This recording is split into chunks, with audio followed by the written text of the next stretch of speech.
pledge allegiance to the flag of America and to the republic for which it stands, one nation, under God, indivisible, with liberty and justice for all. Thank you. And we will now hear our meeting procedures. Welcome to the Placer County Board of Supervisors meeting of Tuesday, July 12th, 2016. Agendas are available on the table out on the side of the meeting room. If you are here to speak on an issue not appearing on the agenda, you may do so during the public comment period. However, please note that the board is not permitted to take action on items addressed under public comment. All items on the agenda will be open for public comments before final action is taken. When you speak, clearly state your name for the record and be aware there is a 3-minute time limit per speaker. Keep in mind that the chairman has a discretion of limiting the total discussion time on any item. Please place all cell phones in silent mode. If you are hearing impaired, we have listening devices available. Thank you for your participation and cooperation. Thank you. Next is our consent agenda. This is a list of items that are intended to be taken all in one motion, but if any of my colleagues and or anyone from the audience would like one to be pulled individually so we can discuss it, we would be happy to do that. Second. Moved and seconded to approve the consent calendar. Roll call, please. Montgomery? Yes. Duran? Yes. Holmes? Yes. Euler? Wygant? Yes. Thank you. Next is public comment. This is the time where anyone from the public can address the board on something that is not on the agenda, keeping in mind we can take no action. So if there's anyone from the public who would like to do that, please step forward, state your name. Good morning, Greg Higwer, manager, Placer County Fair Association, 800 All-America City Boulevard, Roseville, California. I'm just here to give you a quick little update of the fair and the 4th of July. If it's fair time, it's going to be hot. It's 2 years now. We've had quite a heat wave. Thursday and Sunday were very intense. Friday and Saturday was much nicer, and we had better attendance. I haven't really got all of the information in now as far as revenue and expenses, but we're looking at hopefully breaking even, if not at least staying in the black. It was a wild, wacky, and wonderful fair. Opening ceremonies were well attended. We had 2 members of the Roseville City Council there. We also had I would say 50% of the Fair Revitalization Committee there, along with other dignitaries. If I missed anybody that was there, I'm sorry. I know Kurt was there on Saturday, although he bailed a little early, something about his daughter coming back from a trip, I don't know.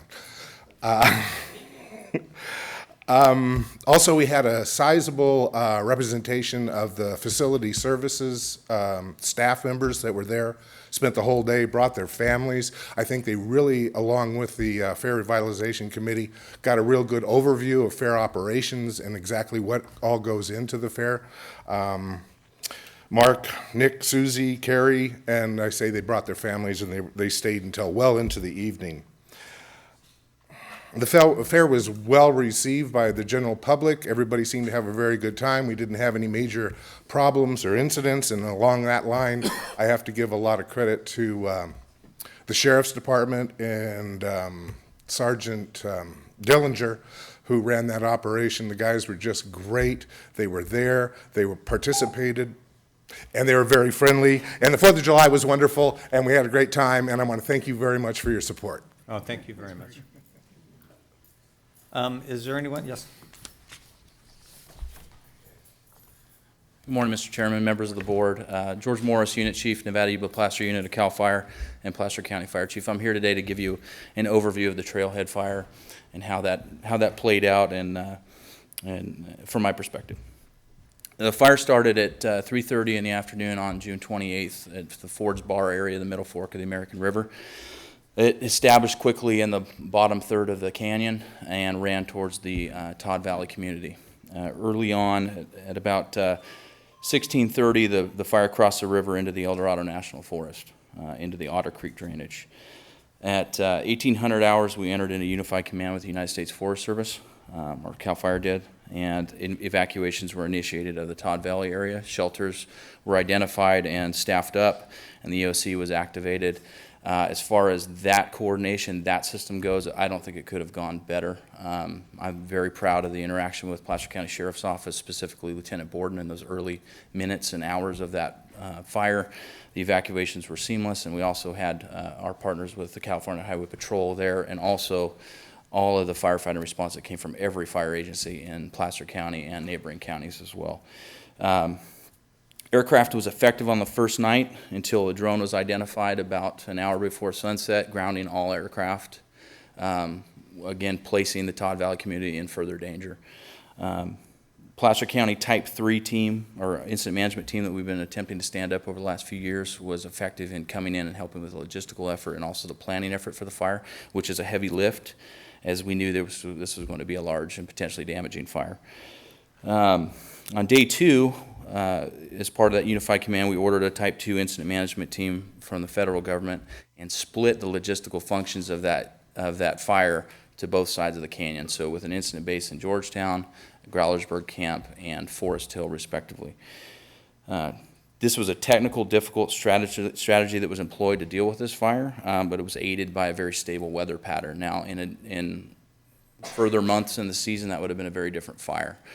But we were very lucky to have those conditions. At the height of the fire, 2,000 firefighters were engaged in the firefight. We held 3 public meetings, 2 in El Dorado County and 1 in Forest Hill community. We live streamed that meeting. We were able to reach 16,000 people in addition to the 300 that were in attendance at the meeting, which I thought was excellent. One of my objectives when turning over command to the team was to keep the public informed and let them know what they could expect, what was going on. And that was a happy moment too, because we announced the lifting of the evacuations in Todd Valley at that meeting. Over the fire, it ultimately consumed 5,600 acres. 3 firefighters were injured, which is astonishing given the terrain that they were operating in. If you imagine a quarter mile of fire line rising 1,400 feet in elevation, that's essentially working on a cliff face. Let's see, no structure were damaged or destroyed. Contingency lines were built around the Forest Hill and Todd Valley communities in a big way that will protect the community from future fires this season and probably in future seasons if we're able to maintain them. The fire remains under investigation and has cost $25 million to suppress, and that is a portion between the state and federal governments. Thank you, George. Jim? The lights are working now, so. Touch the screen of the little thing now. Yep. Very simple. First of all, thank you for the report. Thank you for give my thanks to all the firefighters who were involved in that. I did go to the Gold Country Fairgrounds in Auburn twice during that time. Checked in with the Red Cross and the shelter there. But what I was most impressed with was our animal services and the job they did getting all the animals, the horses, and having them sheltered. They were able to work with all of our nonprofits, animal services nonprofits, and I just wanted to mention I was really impressed with the way they handled that. So, and I also want to thank you again. Thank you. Jennifer? Thank you very much for the report, and thank you for your service and everyone else's during the fire. I got a ton of great feedback from the community as to how incredibly well managed the process was for members of the community. Looking forward a little bit, week from Saturday is the Tevis Cup. There was some concern about the route. Do you have any insight into whether or not that is going to have an impact on the Tevis Cup? So the Tevis, the board got engaged early. In fact, on the second day, or rather the third day, I met with one of the representatives at the Georgetown Incident Base, looked at where it was impacting. There may be some impacts along that old flume, which is the route, but we're going to get them in there for a tour of the site. It's no longer, it's cold out, so there's no danger of creeping fire or anything like that, but it could have undermined some of the root systems and ultimately the trail. But they'll look at it. I believe the ride's on the 23rd, so we'll get them in there. Excellent. Thank you so much, and thank you, and please pass all our thanks along to all your crew and everybody who was involved in this. It could have gone so terribly differently than it did, and your very quick action really helped keep this to a minimum, so thank you. And thank you. If I could pivot to a message, this was in June. We have a long fire season ahead of us, and I believe if this fire had occurred in the mid-August or September, it would have been a different outcome. And so I just ask the public stay vigilant and be ready to evacuate should they need to, have their homes prepared for defensible space, and listen when the authorities tell them to move. Thank you. Mr. Chairman? Kirk? Yeah, quick question. In regard to the drone that shut down the air operations, why can't we take those things down? Well, we're not armed. No, I know you're For not. that. But there's been talk about that, how to do it, how to take them out. I guarantee you Ed's got some guys that can make that shot. I'm serious. And I offered to Devin, I'll strap into the helicopter with my own 12 gauge and my own ammo. Let's go up with the side door open. I'll take the thing down. The fact that one drone can ground your entire air operation is just mind-boggling to me. And I think we ought to make a priority. As I told Devin, I said, roll a ground unit, because they fly those things mostly line of sight. So roll a ground unit, because you know somebody's out there doing it. Get your helicopter in the air. You can identify that guy that's probably operating the thing, and go take it down. You'll be happy to know we did identify who it was, and it was flying out of El Dorado County. And Good, take him up in the helicopter, they were unstrapped. contacted. If I may, there is a device that that I've seen on various websites that actually allows a non-user to take control of the drone and land it. So that may be something that you might. It's called a Winchester. I'll get our R&D department on it. I'm sure they're looking. So, thank you. Thank you, George.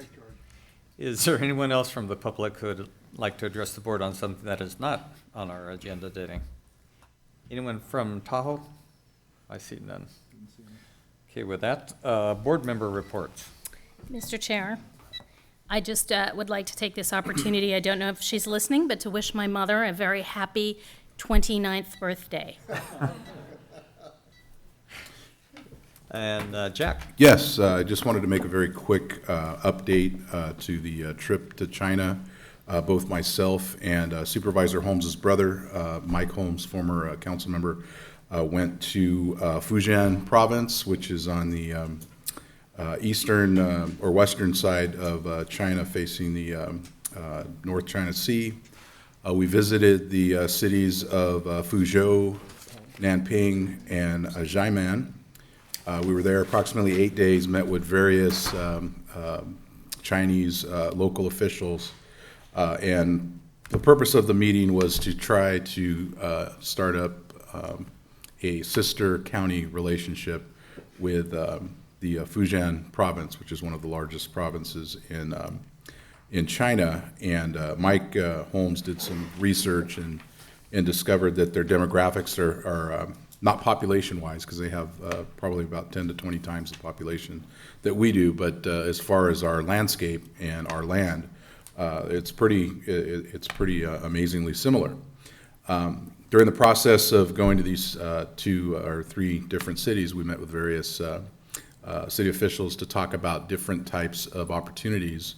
The themes that we arrived at were tourism, some type of agriculture trade, surprisingly viticulture, and some other types of electronic IT type things.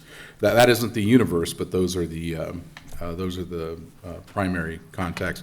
In addition to the transfer, or I guess it would be internships of students as well as teachers. They have a lack or a need for English-speaking teachers to teach their college students and their primary education students. One of the things I did want to mention, everywhere we went, we mentioned that we were in negotiations with Warwick University, and that seemed to be very well received by the folks that we met with, especially the president and his staff of Fujian, the new Fujian University, which is a private university that emphasizes mathematics and technology. So very interested. It's nice to see that having the only Warwick campus on the planet coming to Placer County, that we're already getting some traction with that. So I will bring myself and Mike will bring a more formal report later on. I do have some gifts that they gave us. I want to pass out to the supervisors. This is some jasmine tea that we have. So if you want to take two, David, you can grab one, and our legal counsel, you can take two, and our legal counsel can take one. And I also have some information that I'll pass on to David that the supervisors can take a look at when they need it. The tea is green, so I don't want anybody to freak out when they put the tea in the glass. All right. And I'm assuming this is below our reporting limit, packets of tea? Very low end of the reporting packet. you. So thank you very much. Well, Supervisor Rand, I really appreciate this because my brother never brings me anything when he goes to church. Well, I did. Thank you. Okay, any other, I see none? Okay.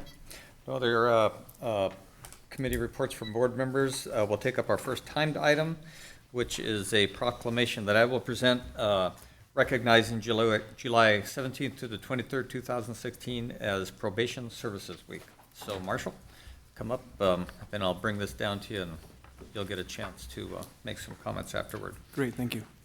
Whereas probation department and staff are an essential part of the criminal justice system, whereas while recognizing its integral role within the justice system, the Placer County Probation Department carries its mission within the restorative justice model and focus points being public safety, offender accountability, offender competency, and victim restoration. Whereas probation offices uphold the law with dignity while recognizing the right of the public to be safeguarded from criminal activity. Whereas probation officers are responsible for supervising adult and juvenile offenders in the community. Whereas probation staff are compassionate public servants who represent the dignity, cultural diversity, and human rights of all mankind. Whereas the probation officers are highly skilled individuals who encourage and achieve successful reentry and integration of offenders into their respective communities through the utilization of evidence-based practices. Whereas probation officers work in partnership with local law enforcement, community agencies, and groups. Whereas probation officers are a true force for positive change who advocate community and restorative justice by providing services and referral for offenders. Whereas probation officers are trained professionals who are problem solvers, change agents, and concerned about ensuring the highest level of public safety to the community. Whereas probation officers provide services, support, and protection for victims of crime. Therefore, it be proclaimed that this week is Probation Officers Services Week. So thank you. Marshall, I'm going to bring this down. Thank you. And then you can. Okay.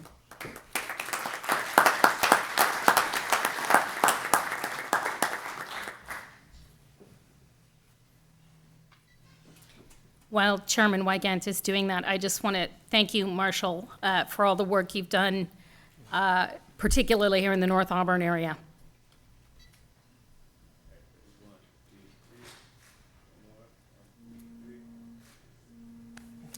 The podium is yours. All right, well, thank you. Good morning, everyone. I'm Marshall Hopper, your Chief Probation Officer. I'd like to thank the board for supporting and approving the proclamation here recognizing next week, July 17th through the 23rd as Probation Services Week. You know, our staff, as mentioned, just read by our supervisor, we wear many hats and perform many tasks. We are law enforcement officers. We serve the court. We have become reentry specialists over the years as parole realignment and Senate Bill 678 came through and our roles have changed. We also support minors and families. And we also support the unfortunate victims in our community. Our staff at our department are dedicated and truly committed to making a difference every day that we work. Therefore, on behalf of the probation department, our employees, their families, and our community, I thank the board for your support, and we look forward to another year of carrying out our mission and serving our community. So, thank you very much. Thank you, Marshall.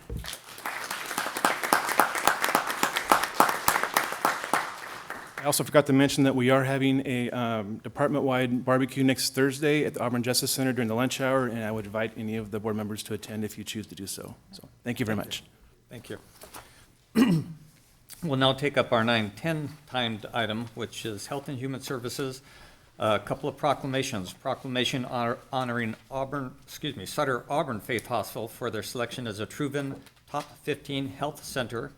And another one honoring Roseville Sutter Medical Center for their selection as a Truven Top 15 Health System Award.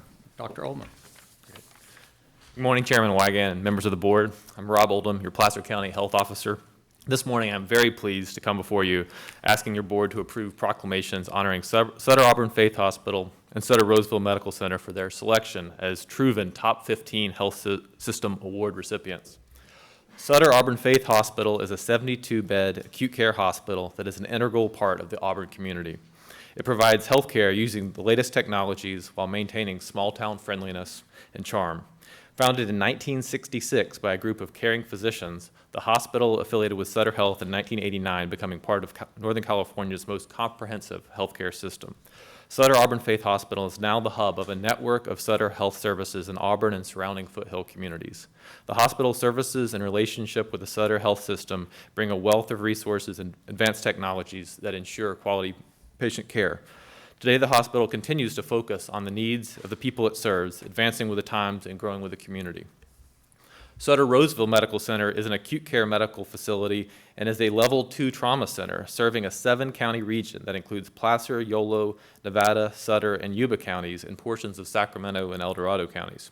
It offers a unique blend of sophisticated medical care, tranquil surroundings, and a heritage of community service that spans 5 decades. Serving the communities of South Placer, North Sacramento, and beyond, the 791,000 square foot campus offers acute care for all ages in a healing environment enhanced by a 57-acre oak-studded landscape. Sutter Roseville Medical Center has 329 licensed beds and a full array of services and programs designed to serve the growing community. Opened in 1997, Sutter Roseville Medical Center was carefully designed to continue evolving as technology advances and is fully accredited by the Joint Commission on Accreditation of Healthcare Organizations. The vision for the original Roseville Community Hospital came from a handful of citizens striving for a better quality of life for their communities. Today, Sutter Roseville Medical Center continues to make that dream a reality for this rapidly growing area. Truven Health Analytics gathered data from 338 health systems and nearly 3,000 hospitals, singling out 15 large, medium, and small health systems that achieved superior performance based on a combined score of 5 measures of care quality, patient satisfaction, cost per episode of illness, and operational efficiency.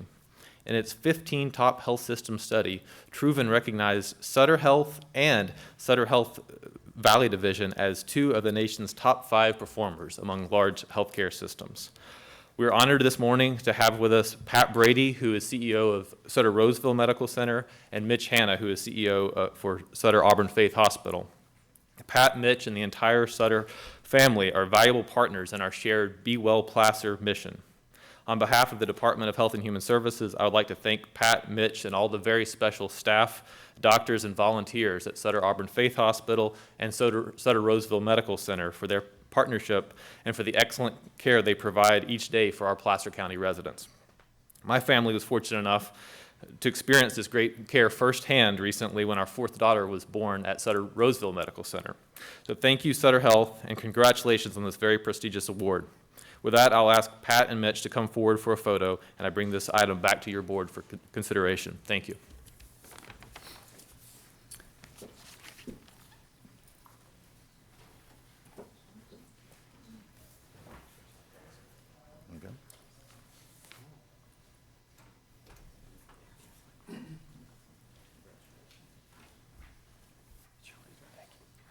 I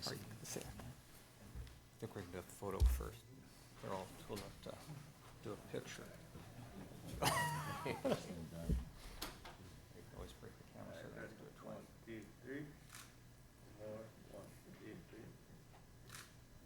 Thank you. I'd like to just thank the board for this acknowledgement and Sutter Health for being part of a great system. And I'd like to invite all of you. Tomorrow night, we're having our 50th anniversary celebration at Sutter Auburn Faith from 5 to 7. Please join us. Thank you. Well, I also want to extend my thanks to all of you. It's a pleasure being able to serve the residents in Placer County. We're very proud to do that. We'll continue to do that. We also appreciate the board's support through the years. Thank you. Yeah, thanks. And a personal note, I guess unfortunately, last couple of years had very close friends of mine who were the recipients of your services and extraordinary situations, but both just gave you folks the highest acclaim and regard for your services and the attention and detail and the care and the compassion. So thank you on behalf of the community. Appreciate it. Thanks, Pat. And congratulations, Rob.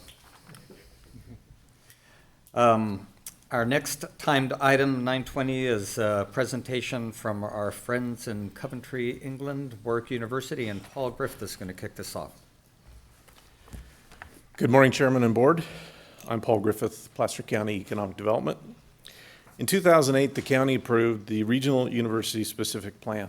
That plan included a 4-year university with a complete campus and faculty and student housing, and a community area with diverse set of housing, commercial, and mixed uses. Today, we are fortunate to have representatives of both the University Development Foundation and the University of Warwick, Michael Faust representing the foundation, and Bob Hogue, Project Director of Warwick, California. They'll be presenting a status of the university plan and this transformative project. I will now turn the time over to Michael Faust. Thank you very much for this opportunity. It's on behalf of the University Development Foundation and the University of Warwick's pleasure and honor to actually be here today and have this opportunity to present an update. My name is Michael Faust. I'm the president of MEF Consulting, and I'm pleased to be able to be the project manager for the Warwick and California project for the University Development Foundation. Foundation is a 501c3 nonprofit that was established to promote and leverage the entrance of a new university into the Sacramento region, and specifically right here in Placer County. This incredible opportunity was made possible by a generous donation in December of 2012 by the Angela and Sophia Sokopoulos family, William and Claudia Cummings, the Wayne L. Prim family, and more than 40 partners in the Placer 2780 partnership. The property identified, just as Paul talked about, is that in the Regional University Specific Plan with 2 parts to it. 600 acres, which is destined to be the future home of the University of Warwick, a top 100 globally ranked R&D university. The second portion is the community property, which is the 559 acres, and it's University Development Foundation's principle to donate 100% of the net proceeds from that community property to the University of Warwick so they can go vertical and establish a university on the 600 acres. University Development Foundation Board of Directors is led by Kyriakos Sokopoulos, Sir Nigel Thrift, Mark Enos, Dr. Gregory Graves, Bob Holderness, and Sir John Hood. Now it's my pleasure to introduce Mr. Hogg from the University of Warwick. He's got a very distinguished career like the university that he represents here today, and he currently serves as the Warwick and California Project Director. So with no further ado, I turn over the podium to Mr. Hogg. Thanks, Michael. Morning, and thank you, Michael. Chairman Wigan, supervisors, and colleagues from David's organization, and the people of Placer County. It's our pleasure and my personal privilege to spend a few minutes bringing you up to date with where we are with our work and thinking around hopefully opening Warwick in California, not too far from this auspicious place in the not too distant future. So I'm going to run through a few slides if I may. First of all, Jack, it was really interesting to hear your comments about China. We spend a lot of time working in China. They have concepts which I'm sure you've now been introduced to of new friends and old friends. And if you try to do any business in China at all, you know you will never succeed until they call you an old friend. So I'd like to get this meeting off by saying, hello, old friends.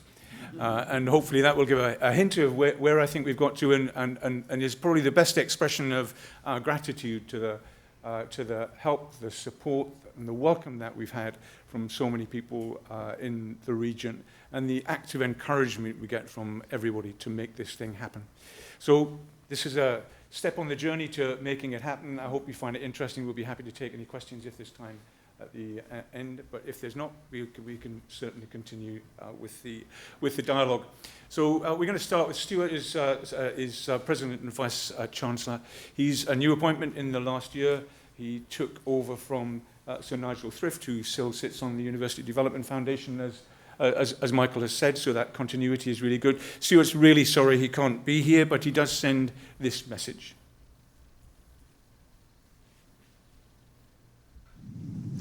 Hello, I'm Stuart Croft, President of Warwick University. I'm sorry I can't be with you today, but I know many of you sitting around the table, and of course I've been to Placer County many times over the course of the last couple of years as we've been working with UDF to develop this really exciting proposition. I think many of you will know just how important this is to our university. I think many of you will know just how core this is to our strategic plan for the future. And I hope many of you know how I personally am deeply committed to that which we're doing, and for us to be really good neighbours with you in the course of the next several decades. I hope you have a very good day. I know Bob Hogg is going to give you a really excellent presentation, and I look forward to meeting you all again soon. So we try to encapsulate what we're trying to do with this very short statement, which is a world-class university on your doorstep, hopefully soon to be our doorstep. But it kind of captures the essence of the project that I've got the privilege to be leading from the UK and increasingly from here. But for those of you who don't know, and I'm going to skip over this very quickly, what is Warwick in California? Michael has very clearly articulated the way it will be developed. 2 pieces of land. This map very clearly shows where that land is in Placer County. The reciprocal of that, where are we in the UK? Despite the fact we're called the University of Warwick, we're actually in Coventry. And the road which separates Warwickshire from Coventry runs right through the middle of our campus. And we were called the University of Warwick largely for political reasons in the 1960s, but about an hour on the train from London. There you go. That's what it looked like after the first stage. The really interesting thing about Warwick and Placer is that Warwick started with a farmer's field, and actually, if you look at the site that we're hoping to develop with UDF, it's a farmer's field. So, what does it look like 50 years in? We've just had our 50th anniversary, so we're one of the youngest universities in the world and one of the most successful. It looks much more like this now. And so we're thinking, what can we do with a farmer's field with that kind of help, support, encouragement of the community here? We think we can do a lot more. We think we can do it bigger, and we think we can do it better, and we think we can do it faster. So what kind of university is Warwick? I'll run you through some statistics in a minute. This probably captures it, though, in terms of giving people that you might recognize some people in that photograph. This was a few weeks ago. Stuart Croft on the right, head of maths and statistics on the left, with the Prince of Wales and the Duchess of Cornwall receiving the Queen's Anniversary Prize for research in maths and statistics. Probably one of, if not the leading maths academic institution in the world. Computer science, philosophy and English, all ranked #1 in the UK. And one of our esteemed professors, Martin Hera, received last year the equivalent of the Nobel Prize for maths. That tells you something about our rankings. We're 6th in the UK, 3rd fastest rising young university in the world. This is all sounding very egotistical, isn't it? I don't mean to. We're just trying to give people a sense of the kind of university we are. The 9th young university globally and the 45th most international university in the world. So this is quite an achievement and in 50 years. Despite my appearance, I haven't been there for 50 years. So it's the efforts of a lot of people over a long period of time. How big is it? Well, we've got about 25,000 students. That's part of 14,000 undergraduates. And the balance made up from postgraduates with about 10,000 currently. That might go up a bit next year from overseas. So what's it like to study at Warwick? We thought we've had a message from Stuart. We thought it might be really interesting for you to hear from some of our students.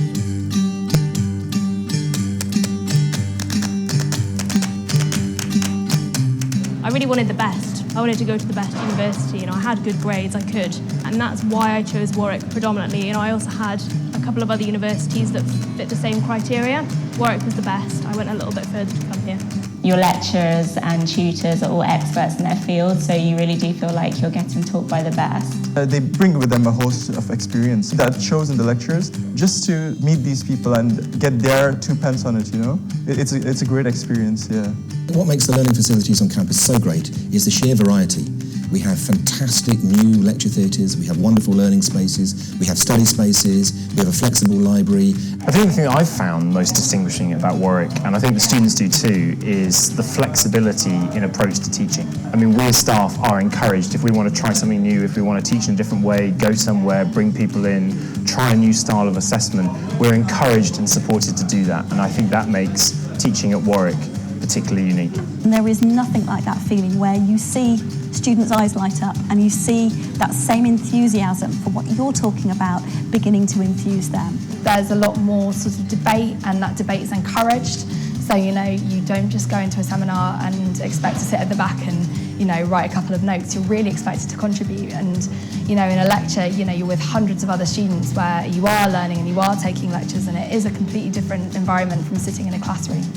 Learning isn't just seen as this kind of linear pathway in terms of what I need to study at this point in time. What we're also offering is different environments to experience and to develop their learning in. So we'll move from the traditional lecture theatre into open spaces, into studio spaces, but also to take that learning online. They're peppering their lectures with like real world cases they've worked on. In the seminars, they'll show you things they did in their own life and give you problems which they had to solve themselves. And I just think it brings the teaching to life, which for me is really, really important. The most exciting thing about my job is to continue to think of new questions to ask and of new ways to ask old questions and to bring students along into that conversation. I can't think of anything more exciting than that, really. So I've just been chastised for walking too far away from the microphone, so I'll make sure I stick to the microphone. So that's a message from kind of students and staff, hopefully give you a feel for the way we approach teaching and learning in Warwick.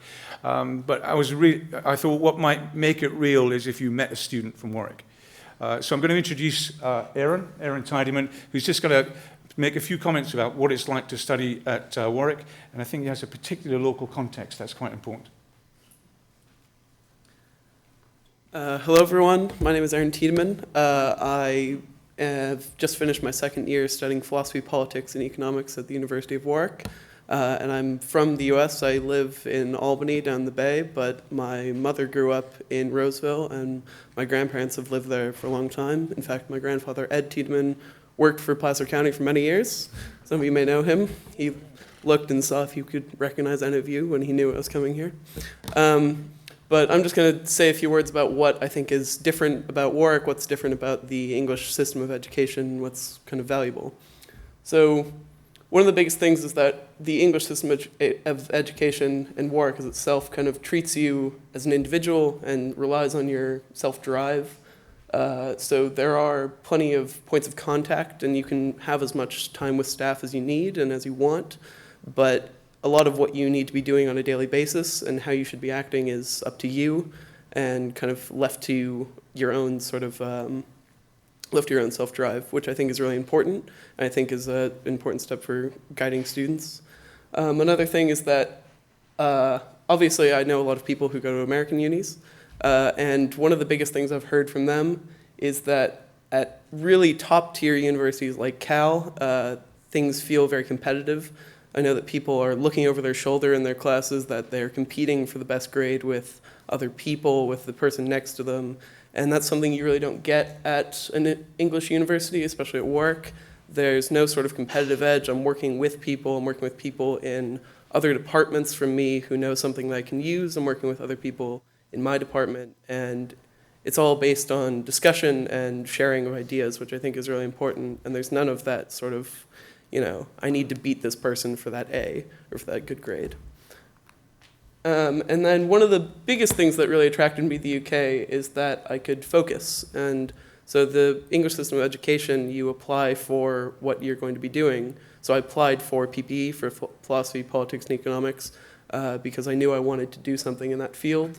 And this doesn't work for everyone, but if someone is really driven and they know what they want to do going into university, if they don't want to decide on their major when they're a senior, then they can really do that and you can really get started. You don't have to do a lot of general education or things that you're not interested in. You can really get started and do what you're best at and what you have the most interest in. So, thank you. Thank you, Aaron. Thank you, Aaron. I think, watch this space. I think there's a young man going places. I think he's somebody we will be proud of at Warwick, and hopefully somebody we'll be proud of here in California as well in the future. So I'm going to speed up a little bit now because I know you'll be running out of time. Why are we coming here? 3 of our big strategic drivers: research excellence. We've already been able to establish with some institutions and with some industry contacts some early collaborative research. We've had teams of people out here, including areas like big data and cybersecurity, who were out last week, and the prospects look really good for some early collaborative research around areas such as that. Interestingly, though, also including Shakespeare, which is kind of quite different. Teaching excellence, we've chosen our first 2 postgraduate courses now. Your regulators prevent me from telling you what they are because that would be interpreted as marketing. And we obviously have to go through full formal approval before we can start teaching, but we're in very close contact with the regulators and working with them. And global reach, what's really interesting is people often say to me, why are you going west when the rest of Europe is going east? And I think 2 things. One is you haven't been to California. And every single person we brought out here to see the region has just said it's a no-brainer. We really must do this. But secondly, of course, the question that shakes them a little bit, the return question is, which do you think is closer to the Pacific Rim, California or Singapore? So the geography doesn't work either. But it will certainly help our global reach enormously. This is an infographic. It's got a huge amount of data in it. And I'm really grateful to Barry and his colleagues at the Greater Sacramento Area Economic Council for commissioning this independent report. And the independence was the most important thing. This isn't spin. This is a bunch of economic analysts who looked at what would be the likely economic impact. I'm not going to run through the figures other than the big one in the middle, which tells you something about the value to this region economically if things work out the way we genuinely think they will and hope for. But happy to take any questions, and I know Barry will take some questions on this, and we'll be talking a bit more about it later today. So what's happening now? Research teams are happening, 2 initial masters. We're developing a fundraising strategy, so we might be coming around shaking our tin very soon. We are very close to establishing a graduate school in Roseville. That's where the first 2 postgraduate courses will be taught whilst we continue to get the approvals that we need for the land not too far away from here and get cracking, get the spade in the ground. We'd like to think 2019-20. That would be a great event, I think, when we put the spade in the ground for the university site. We've got a whole pattern of academics coming out here to raise awareness, and our Warwick is Here campaign has been launched, and you'll see far more of it. What about it? That's just to kind of make sense of what it might look like. We've got 3 phases I've just talked about. We're into phase 0 now. We're going to open, hopefully, our graduate school, and then we'll be into getting the main campus open. We're setting up a joint design team, and there are representatives of the county on that joint design team. Keen for us to start our thinking about the concept and its design with the needs and aspirations of the local community as well.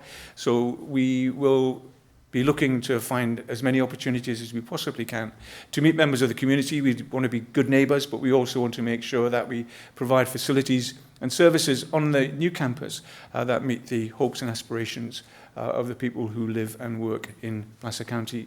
And with that, can I reiterate my thanks for your help, support and welcome, and look forward to the next year of developing the University of Warwick in California. Thank you. Thank you, Bob. Really exciting. Any comments or questions from my colleagues? Will there be cricket on the oval? I did see an oval. It's early enough for us to design that in. Sorry, were there any more questions, Robert? No, I see none. So thank you. Good to see you again. Very exciting. Really look forward to working with you as we can move forward. Aaron, all of us tell your grandfather hello. Yeah. He's a well-known figure for us, so it's really exciting. It's a great connection. So thank you very much. Actually, Robert, there's something I want to add, Bob. I just want you to know, Robert and I, along with some of our staff, were out in Washington a few weeks ago, speaking with folks about completing our conservation plan, but also talking about the strategic economic development resurgence that's happening in our region and how our region is really developing this message that if for whatever reason you have made the business decision to be in California, our region is the right place to be. And the talk about your university and your decision to come here was included in almost every meeting with all the regulators, emphasizing to them how important it is that we move your permits forward in order to get your stuff in the ground. But then just talking about the regional economic impact with our congressional delegation, they are very excited as well. Thank you very much. Thank you. Okay, we'll now move on to our 9:30 timed item, which is Public Works and Facilities, annexation to County Service Area 28, Zone 173, Dry Creek, Morgan Place property. And Kevin, are you gonna? Yep. Good morning, Chairman Wygant, members of your board. I'm Kevin Bell, the Environmental Engineering Program Manager with the Department of Public Works and Facilities. I have Andy Darrow here this morning with me to discuss the annexation of Morgan Place into the Dry Creek CSA. All right. Good morning. Andy Darrow, Senior Civil Engineer with Public Works and Facilities. Good morning, Chairman Wygant, members of the board. I'm here to request that your board hold a public hearing to consider annexation of parcel number 023-220013 into the boundaries of County Service Area 28, Zone 173, Dry Creek. This property is located at the southeast corner of Walerga and PFE roads, and that's near Roseville. CNC Roseville LLC is requesting annexation of this 12.96 acre parcel, and in order to provide sewer service to the proposed 80 lot subdivision there, known as Morgan Place.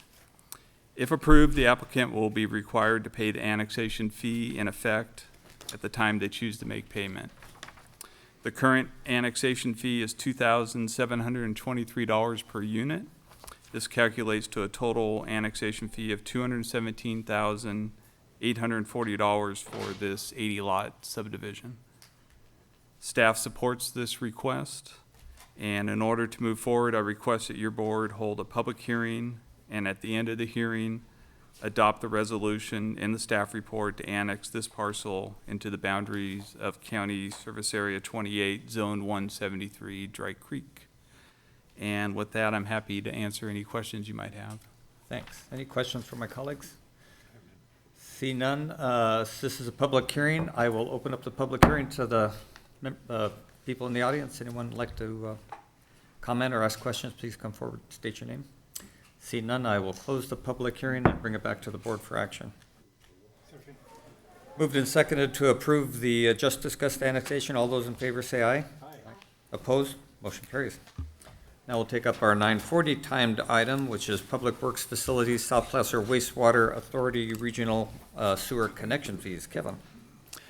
Good morning again. Again, Kevin Bell, Environmental Engineering Program Manager. I'm here this morning to request your board hold a public hearing to adopt an ordinance amending section 1312350 of the Placer County Code to increase sewer connection fees for sewer maintenance districts 2 and 3, which are the Granite Bay and Horseshoe Bar areas, and County Service Area 28, Zone 2A3 and 173, which is Dry Creek, and make a finding pursuant to section 21080B8 of the Public Resources Code that the connection fees are derived directly from the cost of providing service and are therefore exempt from environmental review.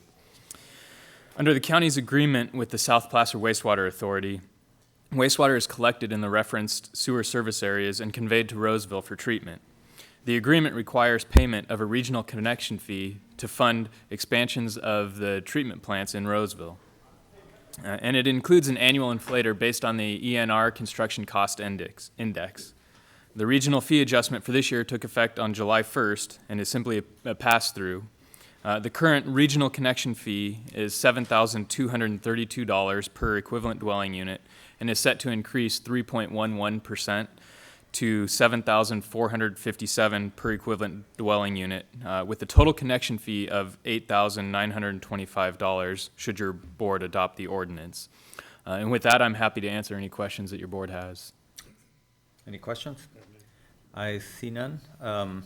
This is also a public hearing, so I'll open up the public for comments. Please come forward and state your name if you have any. See none, I will close the public hearing and bring it back to the board for action.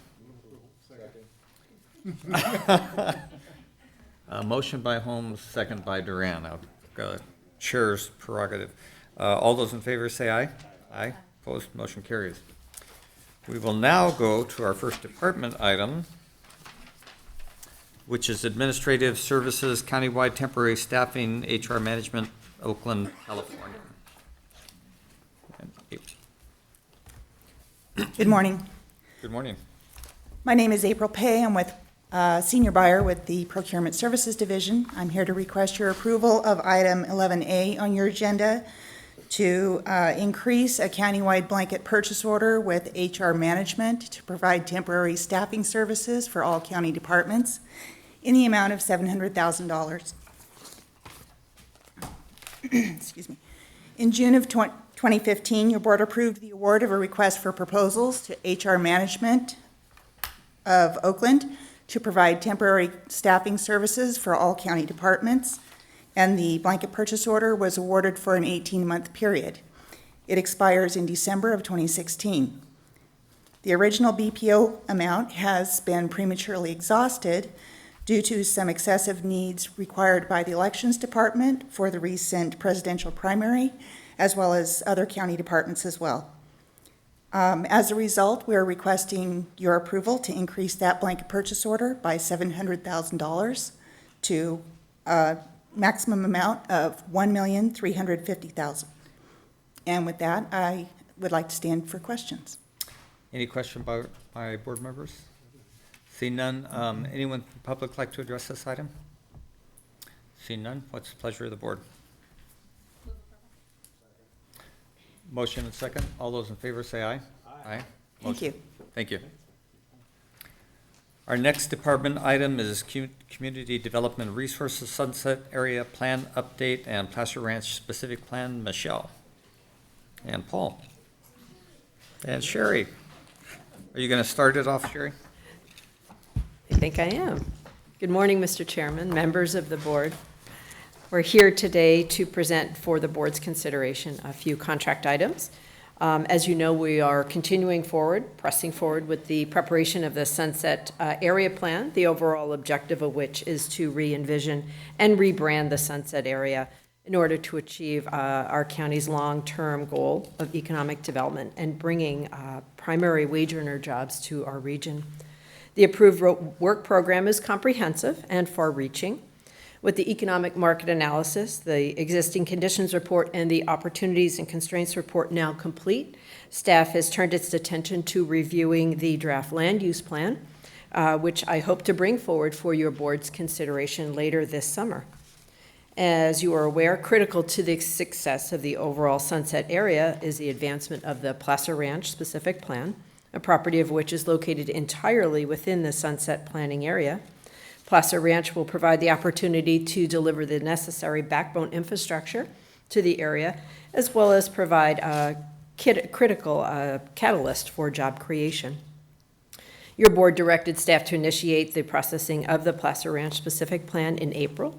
In preparation of the land use plan and associated technical studies is currently underway. Both the Sunset Area Plan and the Placer Ranch Specific Plan are subject to CEQA. Because the Sunset Area Plan is a land use plan that covers over 8,000 acres and will be implemented in the form of numerous projects over time, the appropriate level of environmental review for the Sunset Area Plan is a program EIR, A program EIR will allow for comprehensive treatment of alternatives and provide a platform for tiering, thereby streamlining future environmental review processes.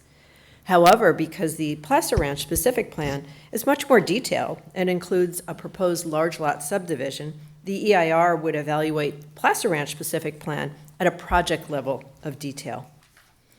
Ascent Environmental was already under contract to Mintier Harnish to prepare the EIR for the Sunset Area Plan, and therefore has a working knowledge of the project description and the associated environmental issues.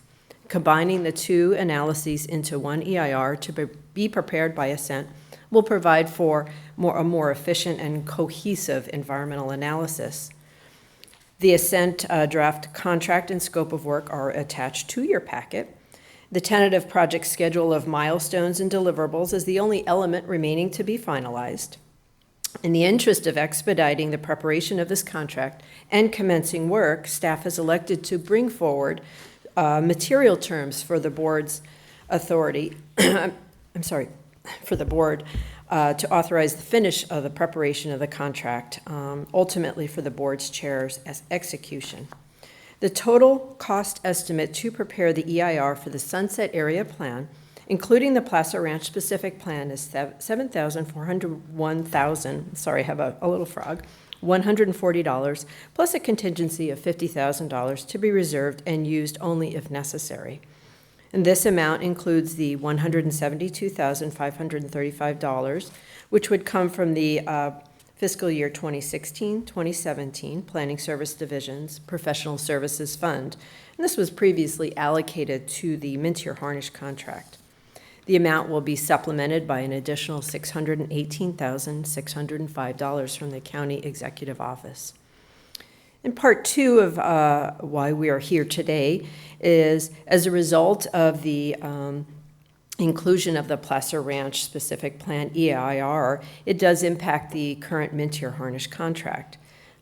We will need to offer for your consideration an amendment to the Mintier Harnish contract to allow for the continued preparation of the Sunset Area Plan, which remains the policy document, the design standards, as well as the capital improvement and finance plan.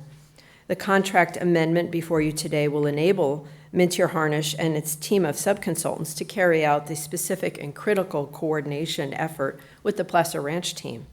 A complete description of the scope of work associated with the proposed contract amendment is provided in Exhibit B of your packet.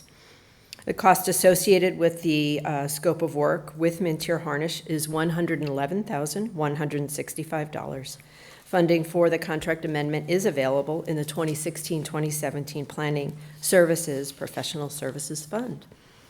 Additionally, since Ascent Environmental was currently under contract to Mintier Harnish as a subcontractor to prepare the EIR in the budgeted amount of $172,535, staff requests the board consider an amendment to Phase 8 of the Mintier Harnish contract to reduce that contract amount accordingly by that $172,535. The two combined amendments to the Mintier Harnish contract represent a total net decrease in the contract amount in the amount of $61,370. Hope you're following my math, for a total contract amount of $937,495. And that concludes my report. I'm happy to answer any questions you may have as well to Paula and Michelle. Thanks, Sherry. Any questions, comments by board members? Anyone from the public like to address this item? What is the schedule currently, Sherry, for completing both of these environmental reviews? With the addition of the Placer Ranch specific plan EIR, the hope is that we can complete the entire EIR, which includes the programmatic analysis for the area plan, the project analysis for the specific plan, within an 18 to 22 month time frame. We'd like to finalize and really fine-tune that schedule with Ascent, and in the name of time and wanting to get them going on the project, we felt that it was important to bring forward the material terms to your board today to allow us an additional week or two to fine-tune the schedule with Ascent. But the goal, as you know, is to get it done and to get it done as expeditiously as possible. So 18 to 22 months is the goal at this point. Yeah, thanks. Could you apprise us as to how that gets finalized in a couple of weeks when you do have that schedule done? I think I'll defer to Paul and Michelle on that. It's a little complicated. So the goal today was to get the material terms approved for Ascent to dive into the technical studies that have been done in the past, get a list of what any gaps may be, but get moving quickly now. As we're fine-tuning that schedule, we can perform site visits, we can look at the technical documents, and the goal also is what processes can we run concurrently, and with Paul and I talking, how can we expedite reviews? You know, do we cut it from 30 days to 3 weeks? What's a realistic goal to get this project moving forward and complete within the time frame we've committed in the past when we came back to the board in, I believe, April. Thanks, Michelle. Okay, and Jack. Yes, no, I would just like to point out very quickly that I think we have approximately 5 different items today of different development-related issues for South Placer, including another, this item, which is another university project. So that's pretty unique to this particular area. I don't know of any other area in the state of California that has 2 active university projects moving forward within its jurisdiction. So, Having 3 college-age daughters, I can tell you this is very exciting to think that, you know, by the time they're having children, we'll have these education options right here in our own county. And I very much appreciate staff's, taking all of this seriously. Unfortunately, when I got on the board of supervisors 6 years ago, there was a time when people thought that the county couldn't get out of its own way. And we are coming hard, charging hard. Thank you. Thank you. Anyone from the public wish to address us? Seeing none, bring it back to the board for consideration. We have the 2 issues: execution of the contract with Ascent and the First Amendment to the contract as discussed. And I just want to clarify that the chair is authorized to sign the contract with Ascent after it's been reviewed by council and risk management. Thanks, Jerry. Pleasure of the board. Motion by Duran, second by Holmes. All those in favor say aye. Aye. Opposed? Motion carries. Thank you. We will now go to our 10 o'clock timed item, which is Public Works and Facilities. Item A is a countywide traffic mitigation fee annual adjustment. Good morning, Chairman, board members. My name is Ken Grem with the Department of Public Works and Facilities, and today we're asking you to conduct a public hearing and adopt resolutions approving the inflationary adjustments for 3 county traffic impact fee programs. Fee programs in general are made to ensure that all private development pays their fair share of the needed infrastructure improvements that are required in our future. The first traffic impact fee is the countywide traffic impact fee program. This applies to in various districts throughout the county. We are proposing to increase that by 2.88%. That's based on the Engineering News Record Construction Cost Index, their 20-city average from April to April each year. That's historically the index that we have used. 20-city average is based on metropolitan areas throughout the United States. The second program is the City of Roseville County Traffic Impact Fee Program, essentially for the improvement of Baseline Road in the western portion of the county, but also for improvements on Willerga Road in the western portion of the county. We're proposing an increase of 3.11% for that fee program, based again on the Engineering News Record Construction Cost Index, but the difference here, it's the average of the 20 big metropolitan cities averaged with the index in San Francisco. That is what our partners have traditionally used, so we've continued to use that for that fee program, and from May to May. The last fee program is the Tier 2 Development Fee Program. That's essentially for the Placer Parkway, again out in western Placer County. Proposed increase of 3.24% based on, again, on the Engineering News Record construction costs of the average of 20 cities. and the San Francisco index, but this one's from April to April. They're all different because we've all negotiated these with our various partners in different jurisdictions, and everybody has a different little approach they have to how they do the index. Inflationary adjustments allow those fee programs to keep up with inflation without the frequent costly updates that are required. We are doing a more update as a next item in Granite Bay, but it ensures again that everyone is paying their fair share of the future infrastructure. We have informed some of our largest groups who are affected and stakeholders about what we are proposing. We are requesting your approval of those inflationary adjustments. I think it's important to note that on the city-county fee and the Tier 2 fee, they have already been adjusted by our partner agencies. We are the last one to act on those 2 fee programs. And with that, be happy to answer any questions that you might have. Any questions by my colleagues? See none. Any questions from the public or comments? Right. So we have to procedurally, we need to take these items one at a time, A, B, and C. So we will have. Oh, I can have a single public hearing though. So we are opening up the public hearing on all 3 items currently. If anyone from the public would like to address the board. See none, I will close the single public hearing and bring the 3 items that need to be approved individually back to the board. Move approval of item 16. Second. Moved and seconded to approve the adjustment in 6A. All those in favor say aye. Aye. Opposed, motion carries. Move Six. approval of item 6B. Second. Moved and seconded to approve item 6B. All those in favor say aye. Aye. Opposed, motion carries. Move approval of item 6C. Moved. Seconded. That was the controversial one, Tier 2. Item 6C, all those in favor say aye. Aye. Opposed, motion carries. Thank you. So now we will go back to department items. We have Health and Human Services, Emergency Shelter Services for Children and Youth Contract Amendment with Koinonia. I think I said that right, Foster Homes? It's Koinonia. Thank you, I did say it wrong. Morning. Good morning, Chairman Wygant, board members, Mr. Bosch, Mr. Carden. Twyla Abrahamson for the Children's System of Care, and I'm pleased to be here today presenting these items. Placer County awarded a contract to Koinonia Foster Homes, Inc. last year for emergency respite and traditional foster care services to be developed in preparation for the eventual closure of the Placer County Children's Emergency Shelter.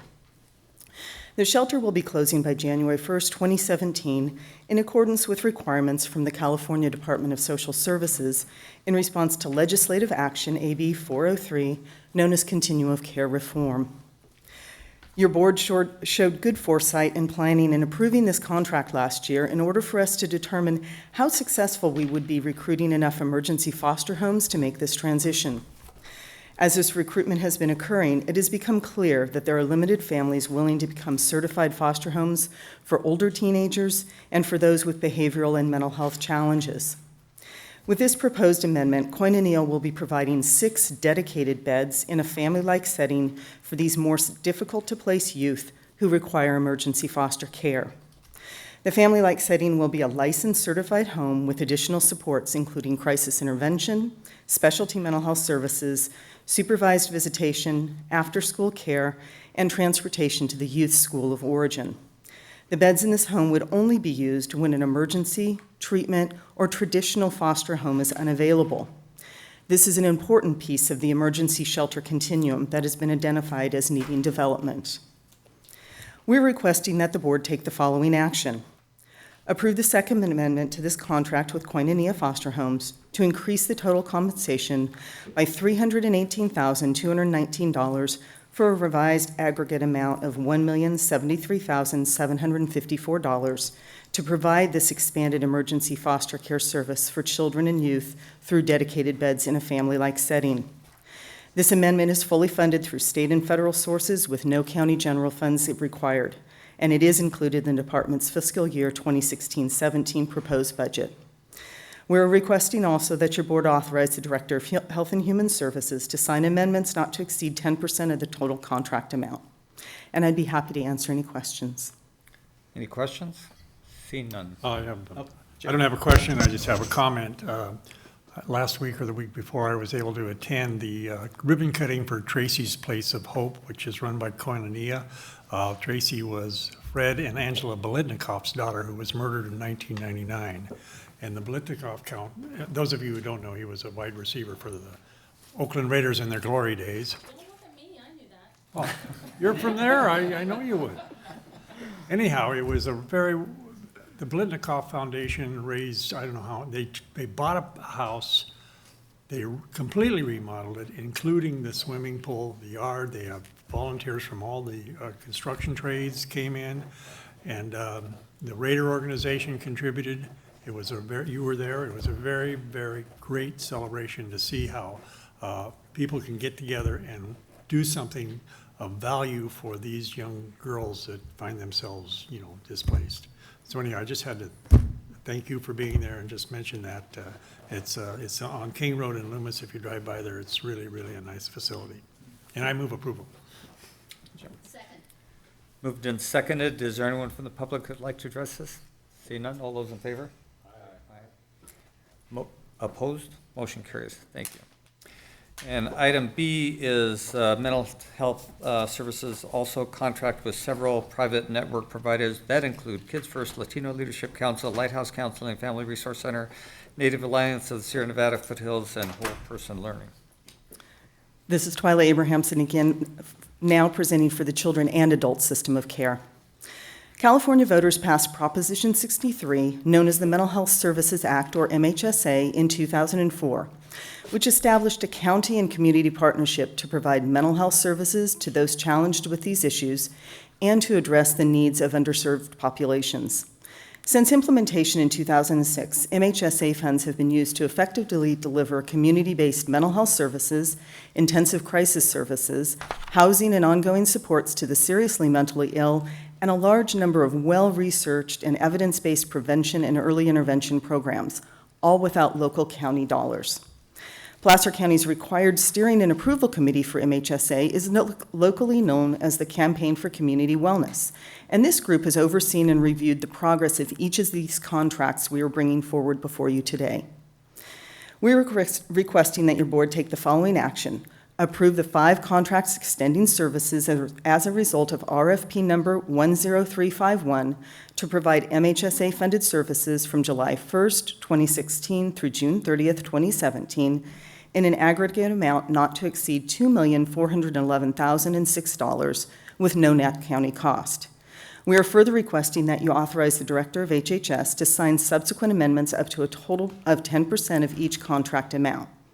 As Chairman Wygant said, the contracts will be with Kids First, Latino Leadership Council, Lighthouse Counseling and Family Resource Center, Native Alliance of the Sierra Nevada Foothills, and Whole Person Learning.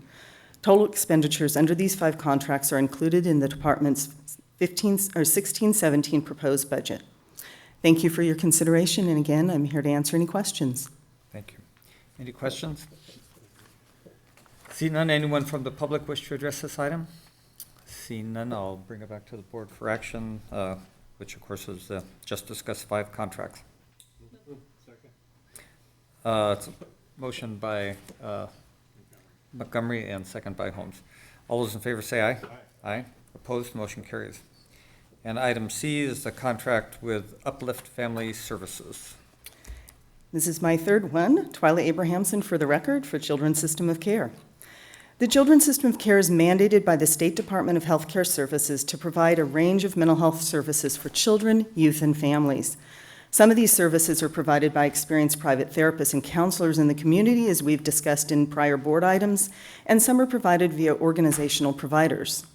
Uplift Family Services, formerly known as EMQ Families First, was awarded a contract in 2014 through a competitive process to provide a range of specialty mental health and psychoeducational services to CSOC children and families.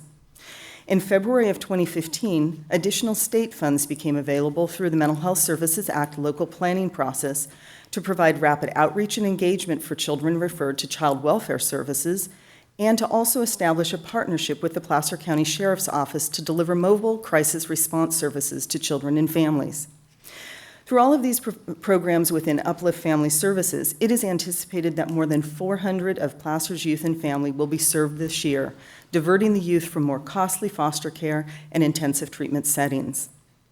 We're requesting that your board approve a 2-year agreement with Uplift Family Services, July 1st, 2016 through June 30th, 2018, to provide specialty mental health, psychoeducational, crisis intervention and follow-up, and outreach and engagement to youth and families in the total amount not to exceed $2,977,396, with a net county cost of $178,320. The contract amount of $1,488,698 is included in the department's fiscal year 2016-17 proposed budget, and the remainder of $1,488,698 will be included in the department's fiscal year 17-18 requested budget. We're also requesting that your board authorize the Director of Health and Human Services to sign amendments not to exceed 5% of the total contract amount. I'd be happy to answer any questions on this one as well. Questions from my colleagues? Jack? Yeah, and I know we haven't talked about this in a while, and we've talked about it before, but I just want to make sure that everybody out, and the public knows that the 2.977396, our leverage, or what we add to that in order to get that money, is 178,320. So we pay that 178,320 and we get the rest of the money. So that's a pretty good deal. So That's a very good point. I think it's a 94%, 6% split. Any other questions or comments? Anyone from the public like to address this item? See none, pleasure of the board. Motion Holmes, second Duran. All those in favor of the contract just discussed with Uplift Family Services, say aye. Aye. Opposed? Motion carries. Thank you. Thank you.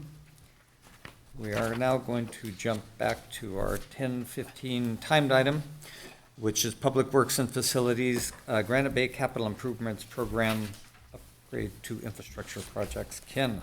Good morning, Chairman, board members. My name is Ken Graham with the Department of Public Works and Facilities. We're asking you today to approve modifications to the Granite Bay Capital Improvement Program and the nexus analysis that was based on the comprehensive cumulative traffic analysis for Granite Bay. A new cumulative traffic analysis was performed to reflect all the current conditions that exist in Granite Bay, the completed projects, future regional and local traffic growth. The study did identify some additional, really modest improvements that needed to be completed in order to adhere to the approved community plan. Most of those improvements took the form of various improvements to intersections.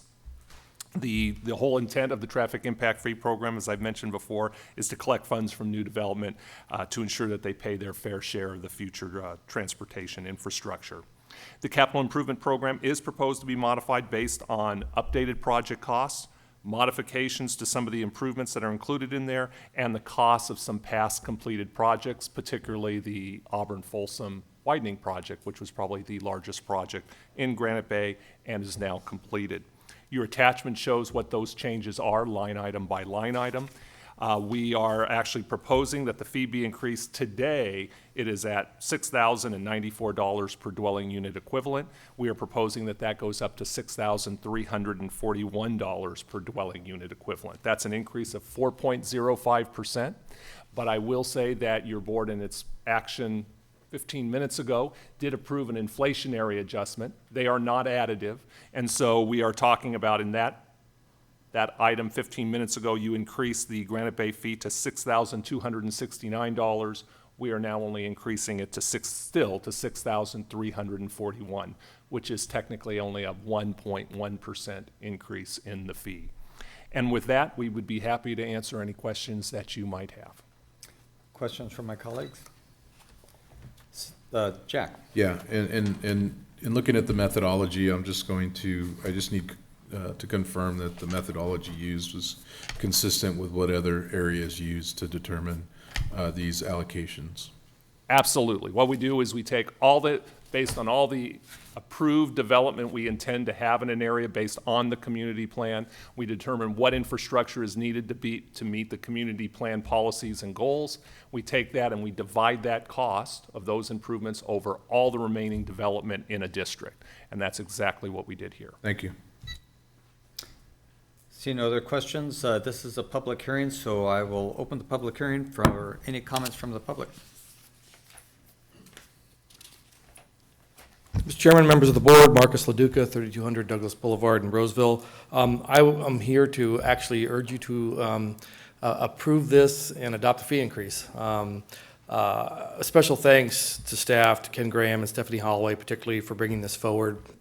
No one likes paying higher fees, but when you spread it out over everyone who's developing, there's a little bit more fees paid by everyone, and it gets the improvements in sooner. And so we think this is a very good move in the Granite Bay District to be able to move forward with this so that all the projects coming forward can pay their fair share, as opposed to one project having to put in 5 or 6 improvements and wait to be reimbursed, which sometimes makes projects infeasible to do that. So we think this is a good way of getting the improvements in a more timely basis and spreading, in essence, spreading the pain. Thank you, Mr. Chairman. Thanks, Marcus. Anyone else from the public wish to address this item? Seeing none, I will close the public hearing and bring it back to the board. It's moved by Euler and seconded by Duran. All those in favor say aye. Aye. Opposed? Motion carries. We will now go back to our department items, and we have Public Works Facility Locust Road closure at Placer Vineyards. Ken.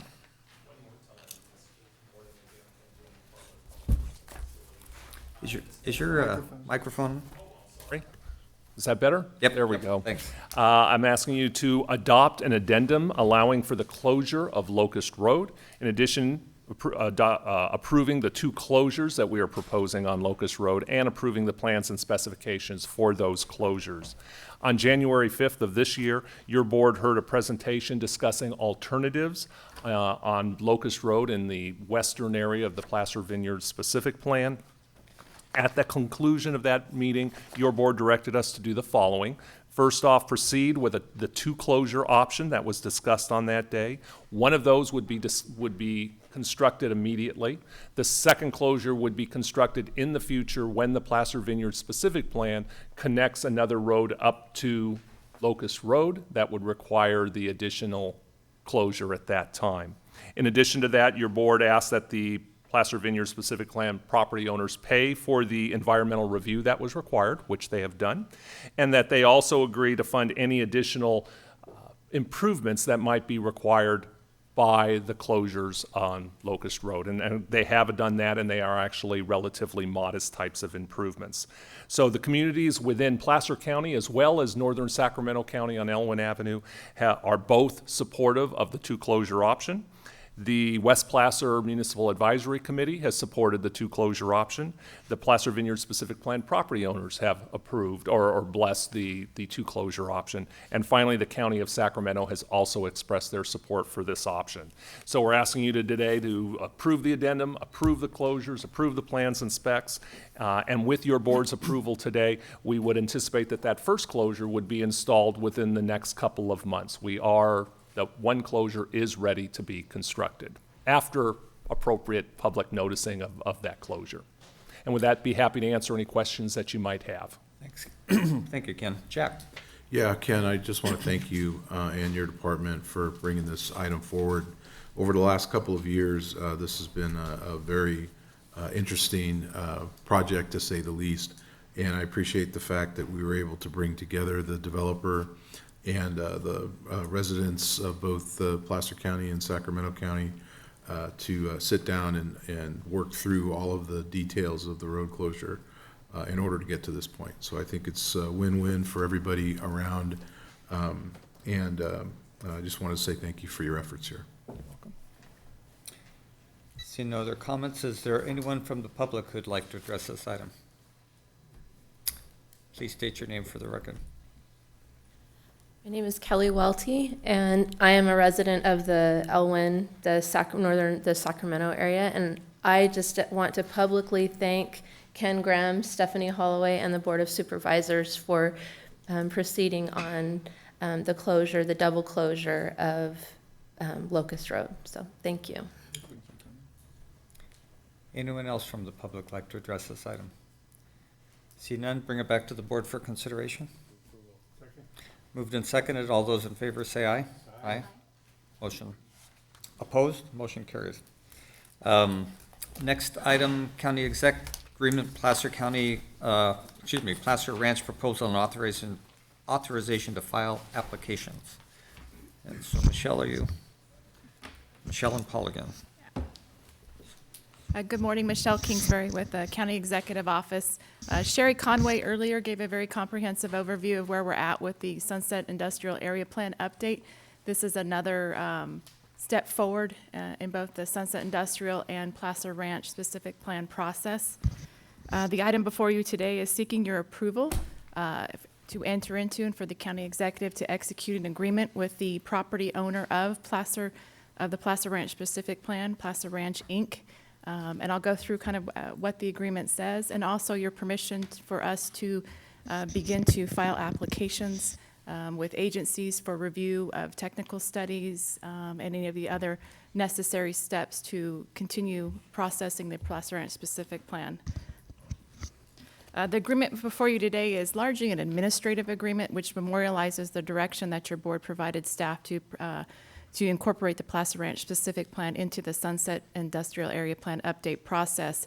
It sets forth permissions to file applications for the property for the Placer Ranch specific plan, as well as certain indemnity provisions, rights of entry provisions for staff and consultants to get on the site as necessary to proceed forward with the technical studies. One of the key highlights of the agreement, and I want to recognize Holly Teich, who's also in the audience, as a very cooperative agreement. The property owner in one of the provisions is agreeing to dedicate the right-of-way for Phase 1 of Placer Parkway. It's approximately a little over 21 acres, no later than January of 2017.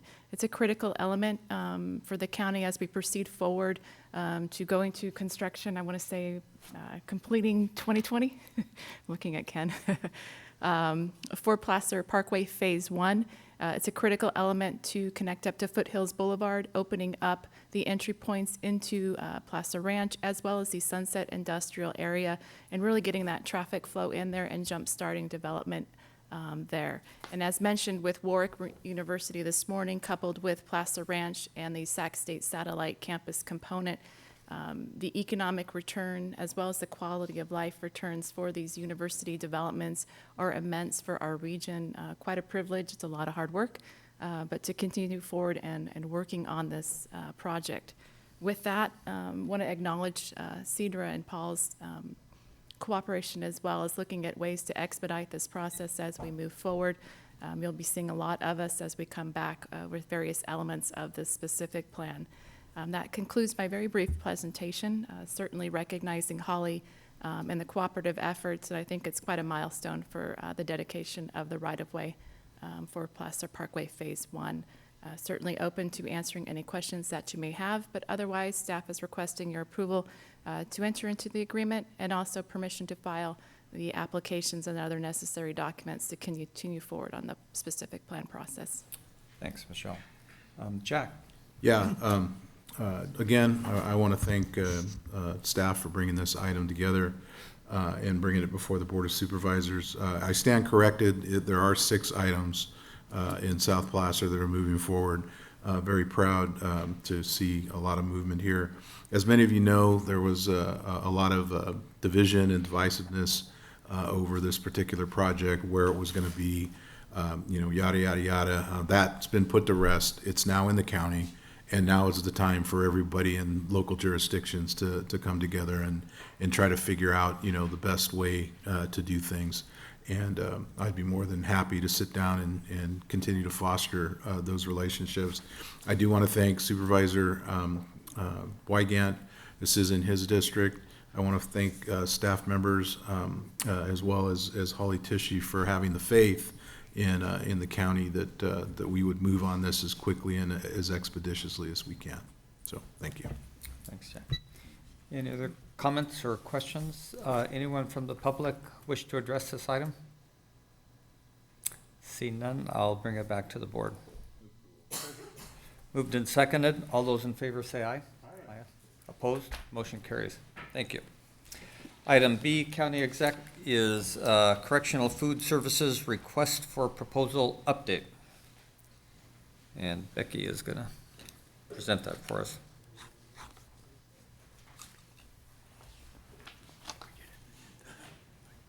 That's okay. Do you think this will take a while?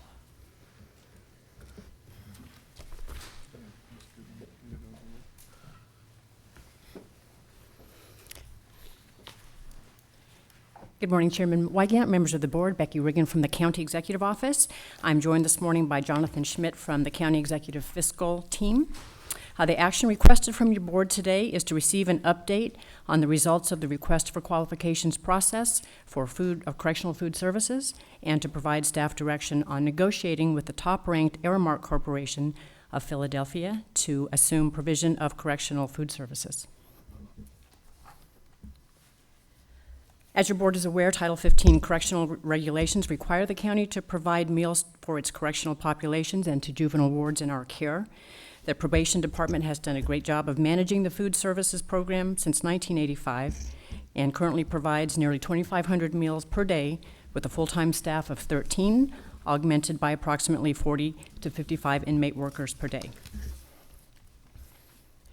Correctional food services has become an increasingly complex service area, requiring specialized expertise in food handling protocols to control foodborne illnesses and to achieve nutritional and legal requirements associated with general, medical, and religious populations housed in our correctional settings. In collaboration with the Sheriff's Office, Probation, and Administrative Services, the County Executive Office initiated a request for proposals process to evaluate service delivery options for correctional food services.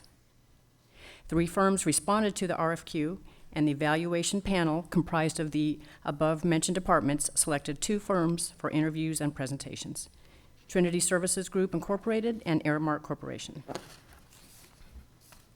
The panel unanimously identified Aramark, an international organization with over 270,000 employees in 21 countries, as the top-ranked firm. As your board is also aware, the Placer County Charter enables your board to contract for services when it is deemed more economical to do so. Staff conducted a 5-year comparison of projected food services costs and those identified in the Aramark proposal. And while staff have not yet entered into final contract negotiations with Aramark, staff's preliminary analysis suggests that a contract with Aramark could result in significant savings to the county. County staff cast for fiscal year 2016-17 under the current model are anticipated at $4.2 million. First-year costs for the contract model are anticipated at $3.1 million. Annual savings of up to $1 million are anticipated for each year of the 5-year contract that is requested and over the period of that initial contract, and for total savings of up to $5.9 million.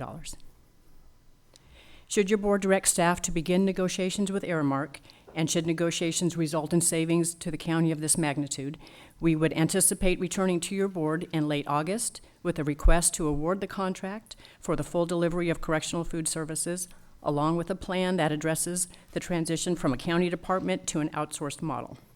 We anticipate that this transition would take approximately 90 days, with Aramark assuming full operation of the county's correctional food services in late fall. Based on the historical management and oversight requirements for the existing program, it is anticipated that an additional staff resource of up to 1 FTE may be required to manage the contract. The county executive supports housing this responsibility with the Department of Public Works and Facility Services. The department would work with the Sheriff's Office, with Probation, as the primary service recipients to ensure effective implementation of the contract service model. And of course, affected staff would be entitled to collective bargaining discussions over impacts from a reduction in force. An initial discussion with Aramark representatives, we have been assured of their interest in interviewing and retaining county staff should they be interested in making the transition to private sector employment. So that concludes staff's presentation. Representatives from probation, the sheriff's office, and Aramark are in the audience today, and we are all available for any questions your board may have. Thanks. Any questions before we open it up? Jack? Yeah, again, I want to thank you for bringing this item forward. During my time at the DOJ, I litigated many of these issues related to commissary and religious type things under RLUIPA, which is the Religious Persons Act that provides inmates various constitutional protections with regards to how they're fed, how they're groomed, the things that they have. And I can tell you right off the get-go that fully 1/3 of the cases that the California Department of Corrections attorneys through the DOJ are cases like these. They're very expensive. People don't really understand that, you know, running a prison or even a county lockup, there are a lot of requirements that are necessary, and a lot of things that we have to comply with that I'm not saying that they're not being complied with now, but there are companies out there that this is what they do. And similar to another discussion that we're going to be having after lunch, when it becomes apparent that there may be some cost savings to move to a different type of model to deliver that service, I would not be doing my job if I didn't take a look at that. So I want to thank you for at least bringing the discussion to us to decide. So thank you. Jennifer? Yeah, thank you for bringing this forward. I do have some concerns about this that I would certainly want to see analyzed before we took any action. While the cost savings on the face of it certainly look beneficial, I would be concerned as to what the impacts would be more largely to Placer County. I'm very interested in knowing, for example, what current employees receive as an hourly wage, benefits, and retirement as compared to what they would be receiving under an Aramark proposal. I think this board should be very mindful of moving people out of what are good middle-class jobs into jobs which, frankly, in Placer County may not be a living wage. And I think it's very important that we consider that as well as these potential savings to the county. I think if we look only at the savings but don't consider the potentially larger implications for the county, we may well be doing ourselves a disservice. One of the questions that I have today, and I don't know if there's an answer for this, is, you know, on average, what sort of hourly rate do our employees get right now? I know that in my research online, and I'm not picking on Aramark, except that they are the ones whose name has come up that we may be negotiating with, their hourly wages for food service workers, cooks, lead cooks, probably, frankly, aren't something that somebody in Placer County could live on. And I think it's very critical that we understand the implications to Placer County of potentially making savings on one side, but having some significant negative impacts on the other side of people who maybe can't go out and purchase things anymore, potentially can't make mortgage payments. What does that mean for Placer County if we move people out of solid middle-class jobs into positions which, frankly, from what I can determine, aren't solid middle-class jobs? Those are my comments on this. Thanks. Any other comments? Seeing none, I'll open it up to the public. Please come forward and state your name for the record.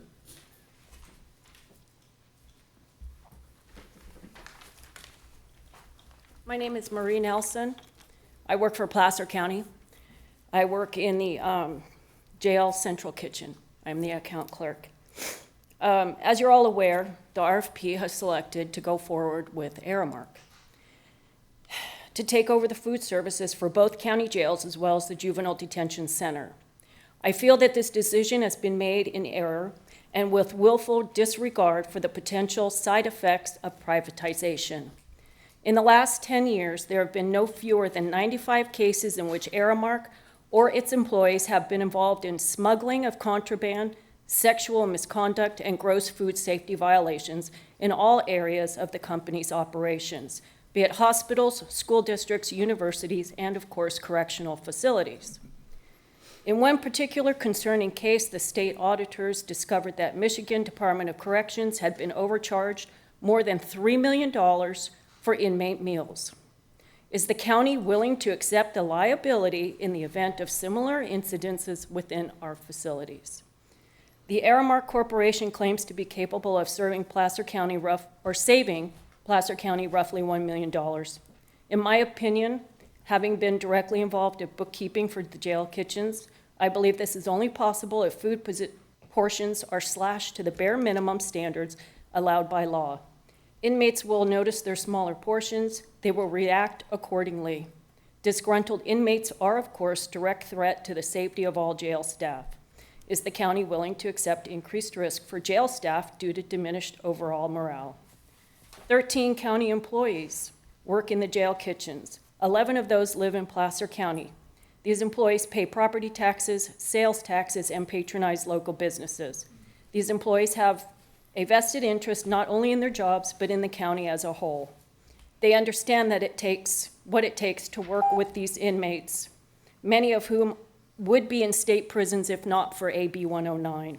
Accordingly, these employees are held to incredibly high standards and must go through intensive background check in order to work in the county jails. Does the county want to replace these loyal, economically productive employees with part-time, lower-wage Aramark alternatives? Aramark is a multinational corporation. It is naive to think that the money will stay in our communities as it does now. It won't even stay in the state. In an era of economic uncertainty, shouldn't we be focusing on strengthening our economic growth instead of shipping money overseas? Members of the board, I urge you to think of the 13 people whose jobs are in your hands. I urge you to think long and hard of privatization and their side effects. Thank you. Thank you. Anyone else like to address the board on this item? Seeing none, I'll bring it back to the board for action. Approval to at least have the discussion, taking into consideration the questions and the points that were made by Supervisor Montgomery with regards to as much as possible an apples-to-apples comparison as with regards to benefits, wages, and the other critical information. Jennifer, then Kirk. Yeah, I just, in terms of providing direction, which is what we're being asked to do here, I'm frankly very skeptical about this proposal. I think there are better and worse places that Placer County can look at privatizing and outsourcing services. Based on my research to date, don't believe this is one of those better choices. And I would very strongly suggest that before anything comes back to us for a decision, that we do have those answers, and that we do a comprehensive job of considering the benefits and the detriments to any action we might take into privatization. Kirk. Actually, Mr. Chairman, I'll just hold on to my comments until it actually comes back to us for us to make a decision on whether or not to execute a contract. So, thank you. Okay. Okay. Do you have adequate direction, Becky? Yes, I think my direction is to move forward and have the negotiations. Correct. Bring back analysis on those questions that have been raised for further direction. Yep, including all the concerns that were raised today. Great. Thank you very much. Okay. We will now move to our 10:30 timed item, Public Works and Facilities, or excuse me, Public Works Facilities. Call for a special election, Placer County Transportation Planning Agency sales tax. And I think Celia is going to introduce that. Ken is indicating to me that perhaps you've Celia, seen. I'm sorry, Oh. can I, we can't, well, I can't do anything. It's 11 o'clock timed item. Oh, I didn't forget. I'm sorry. Forget everything you just heard. Proceed. Yes, Ken has indicated to me that he's happy to let me take the ball on this one. This item is, well, let me start out by saying I'm Celia McAdam. I'm the Executive Director of the Placer County Transportation Planning Agency. And I'd like to first of all state that I do not have a PowerPoint this time. I think you'll all be relieved at that. We are asking for the Board of Supervisors to place the transportation sales tax ordinance, which my Board of Directors adopted back on June the 22nd, to take the action to place that on the ballot. And just to remind you, or for those who are in the audience, what we're proposing to place on the ballot is a 0.5% 30-year sales tax that would generate about $1.6 billion for our most critical transportation needs, and those include the I-80-65 interchange, widening Highway 65, improving Highway 49, excuse me, making improvements to Tahoe, providing funding for the Placer Parkway, which you heard a little bit more about, bicycle and pedestrian facilities, excuse me, a third track rail to expand our Capital Corridor rail service, and probably the most important is to provide funding for road maintenance and repairs, including a rural road maintenance program. The action before you, as I mentioned, is to formally place this ordinance on the November 2016 ballot. It's my understanding this is largely a ministerial action under the Public Utilities Code, and we are requesting that you approve our request for the placement on the ballot. Happy to answer any questions. Any questions? Jim? So all the cities have gone ahead and approved their action. And I know I've talked to a council member from Colfax and town manager in Loomis, and this is very critical for them because they just don't have the funding to keep up with their maintenance. And if this doesn't pass, their road system is just going to deteriorate all that more. So, thank you. Kirk? Celia, in going to the other jurisdictions, what kind of public comments have you heard from constituents of the other jurisdictions? There is, I'm trying to think, the most consistent one was one you heard at your Board of Supervisors meeting from the Sierra Club, Michael Garabedian, who had similar comments about some concerns about what would be funded and so on, and wanting more examination of it. However, he did note in his presentation that the Sierra Club had been a participant in the early formation of the expenditure plan and the discussions here. But past that, not a lot of public comment, but certainly from the elected officials that were considering the expenditure plan, very strong support of the need to improve our transportation system and support for the projects that have been identified as those truly are the highest priority. Okay, so it has been to all 5 cities and 1 town in Placer County, as well as PCTPA. In that time, was there, other than Mr. Garabedian's comments, was there anybody speaking in opposition to this? Not that I don't recall specifically. There might have been one person here or there. Okay. But no organizations represented speaking in opposition? No, So the only Placer County organization. Republican Central Committee did not show up in opposition No, not that I'm aware of. on 6, 7 different opportunities to address concerns, ask questions, no questions, no concerns. I'm sorry? Plus all the max. Plus all the max, yeah, but the max. no Yes. questions, no concerns. That's correct. Okay, thank you. Jennifer? Celia, I want to thank you particularly for not having a PowerPoint, but thank you for all your efforts on this. As you know, there was initially a little bit of skepticism about this proposal, particularly in the Tahoe area, I would say, within the 5th District. I'm delighted to report that that skepticism has largely evaporated, and that the feedback that I'm getting from folks just out in the community is they love the 3% point of origin dedication within the proposal, and that they love the fact that the PCTPA was able to take a look at Tahoe and say, this is a different context than the rest of the county.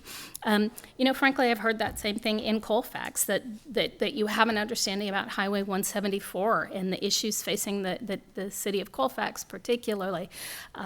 Folks in Forest Hill have mentioned to me that they're really delighted by the rural roads portion of this. And again, both the Colfax City Council and the Auburn City Council have supported this, so I'm delighted that this is coming forward.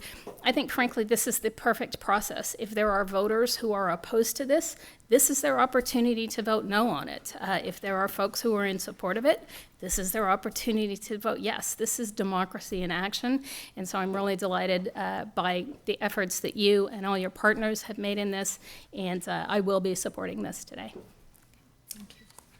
Is there anyone from the public who'd like to address this item?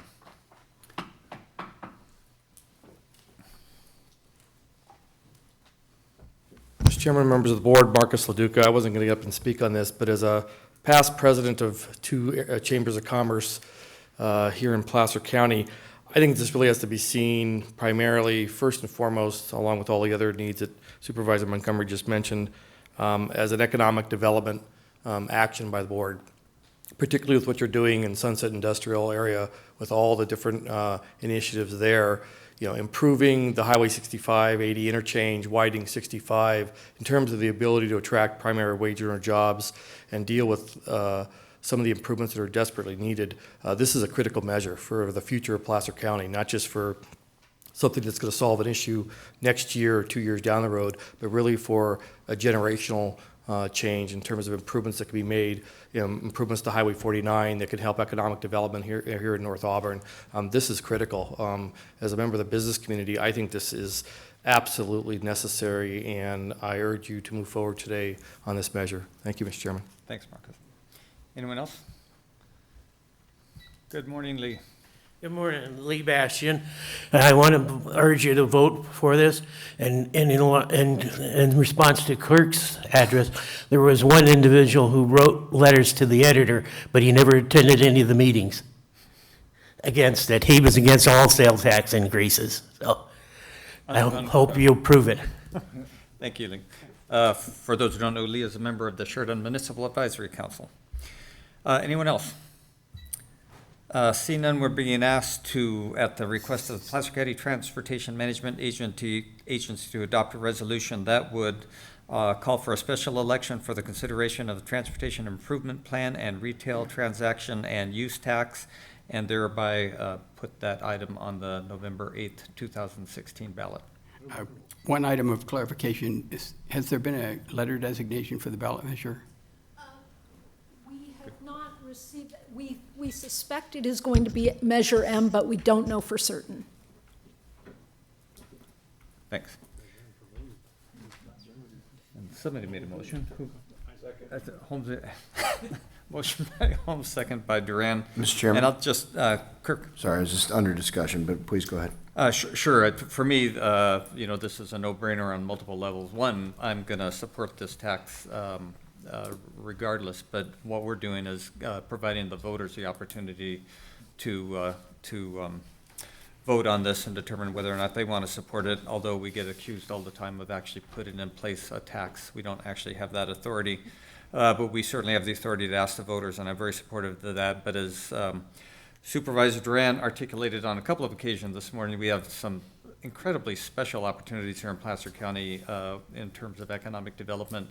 Down here, of course, the universities that are going forward with the University of Warwick, potential California State University satellite, and the expansion of William Jessup and the opportunities that they have in working in partnership, all of them with Sierra College and up in the mountains, we have a tourism-based economy where there's a huge demand for improvements in trails, bike trails, et cetera, as well as some traditional transportation infrastructure. So with that, I just wanted to make those comments, and Kirk, you're next. Yeah, I just wanted to comment as a member of PCTPA. You know, our 9-member board has been deliberating this for 3 years or longer to get it to this point, and I was the last one on board. It wasn't until 2 weeks ago that I finally decided that I was supportive of moving this forward, simply by virtue of asking myself one question, that is, if not this, then what? It has been over 10 years since we have received any state or federal dollars for any projects. The vast majority of the money that we've identified or needed for improvements go to state and federal highways that we're not getting funding for. And if we, as a part of the Sacramento region, are serious about our commitment to economic development in our region, as I said earlier, for those businesses that for whatever reason make the decision to be located in California, we want the obvious choice to be the Sacramento region. I mean, we will argue, and our folks will argue for Placer County in particular, but we are part of this regional effort. And having adequate, better than adequate by comparative standards elsewhere in the state, transportation infrastructure is key to our success in that effort. And truly, they're just saying no is not an option anymore. And that's why for those that would look to oppose this, I would simply offer the challenge. If not this, then what? What is your solution? Because I spent the last 4 years looking for a solution other than this, and I can't find it. We have a motion and a second before us. Oh, I had a comment. Jack, I'm sorry. Yeah, as Robert pointed out, I've been, talking up the south side. So this is my opportunity to put my money where my mouth is. I didn't have a crisis of conscience over this. If you're for economic development, you do things that spur economic development. That's the bottom line, all right? So we put it up to the voters and let the voters decide. Enough said. With that, all those in favor say aye. Aye. Opposed? Motion carries. And Jerry, are we close enough, or? We're close. We will now take up our 11 o'clock timed item, which is Placer County Audit Committee Annual Report. And I think Wayne is going to kick that off, the chair of our committee.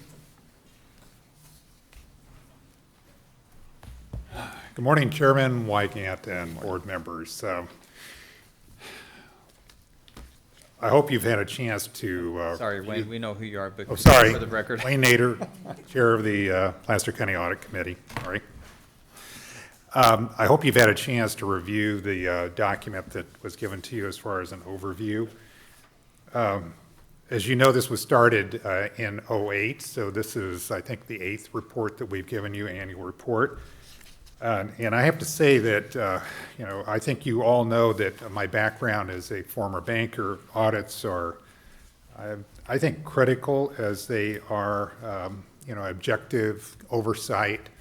Not necessarily that we're looking for intentional fraud or deficiencies, but just to verify the integrity of the system and how critical that is. So again, I have the pleasure of serving with 2 other of the board members, with Supervisors Durant and Holmes. So I appreciate that and their commitment to this. The work that's done by the outside accountant or auditor is, in my opinion, they have come on board. I think this is their 2nd year at this. And they have done a great job in picking this up and doing a very thorough review. And I think Verenik, Trine, and Day. So I want to mention them because, again, I appreciate the kind of quality work that they are providing for the county. we meet as a committee on a quarterly basis to review the current work from both the external and the internal auditors. And I have to say that I really appreciate the involvement, and not just obviously of the committee members, but all of the staff, especially from the CEO's office, because I believe this shows a very strong commitment on every level of the county, of the priorities of making sure that not just the financial side of the county is of the highest, again, integrity, but also that policies and procedures are being followed as the highest level. And there are a couple of highlights that I want to just kind of pull out of the report that was given to you. I think it's really important, again, as a external auditor is really coming in and objectively looking at things, and that they found no material weaknesses or significant deficiencies. And as I know that you review the annual report that's given to you on the financials, better known as the CAFR report, and also the single audit report. The single audit report, to me, is actually the one that this last one has the least amount of comments in it than I've ever seen in a single audit report. There were only 2 items, and that's a real challenge because that's kind of a moving target, and most of the time it's kind of in the health and human services areas because they're getting funding from the state and from the Fed. And as I say, it's a moving target because the reporting requirements keep changing, so it's very difficult for them to always meet those numbers, meet the requirements of that. But I think it's important to know that that there are nothing was done that certainly jeopardized again the funds that are coming through from either the Fed or the state. One of the things that, again, I wanted to highlight is the county fraud reporting policy that was adopted by the committee.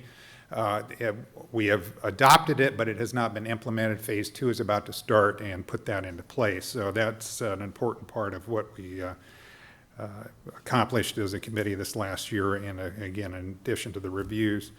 I think, as you all know, one of the things that I have been particularly sensitive to is any credit card or, and pretty much Voyager has been sort of on the top of my list of making sure that that system really has a strong oversight of monitoring. And it has been steadily improving. And I believe that it's reaching now a level where there was the internal auditors did a report 6 months ago and identified some areas of improvement, and they're about to go back and verify that those have been done, but it's on the right track, I believe. One of the things that I appreciated, and again, I should comment that Andy Sisk and Nicole Howard are here, the auditor controller and assistant auditor controller. I appreciate it in case you have questions that are beyond me. One of the things that that has happened in this last year is that they have stepped outside of their role, again, of doing audits on the internal part, and have also been doing audits on different agencies within the county that are having some challenges. Newcastle Fire is one of them that they've been assisting, trying to help them get on the right track with understanding what their financials actually look like.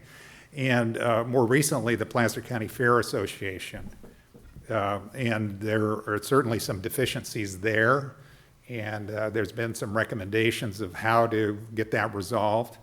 But we're going to discuss this afternoon. As a committee, we're meeting this afternoon at 2:30, and this will be one of the topics that we'll be bringing up. In reading that particular report, I was very troubled with the amount of, or lack of, information that was being provided to the auditing department that was our internal auditors that were looking at it. So hopefully that can be rectified soon to make sure that those, whatever financial deficiencies are there, can be identified and corrected.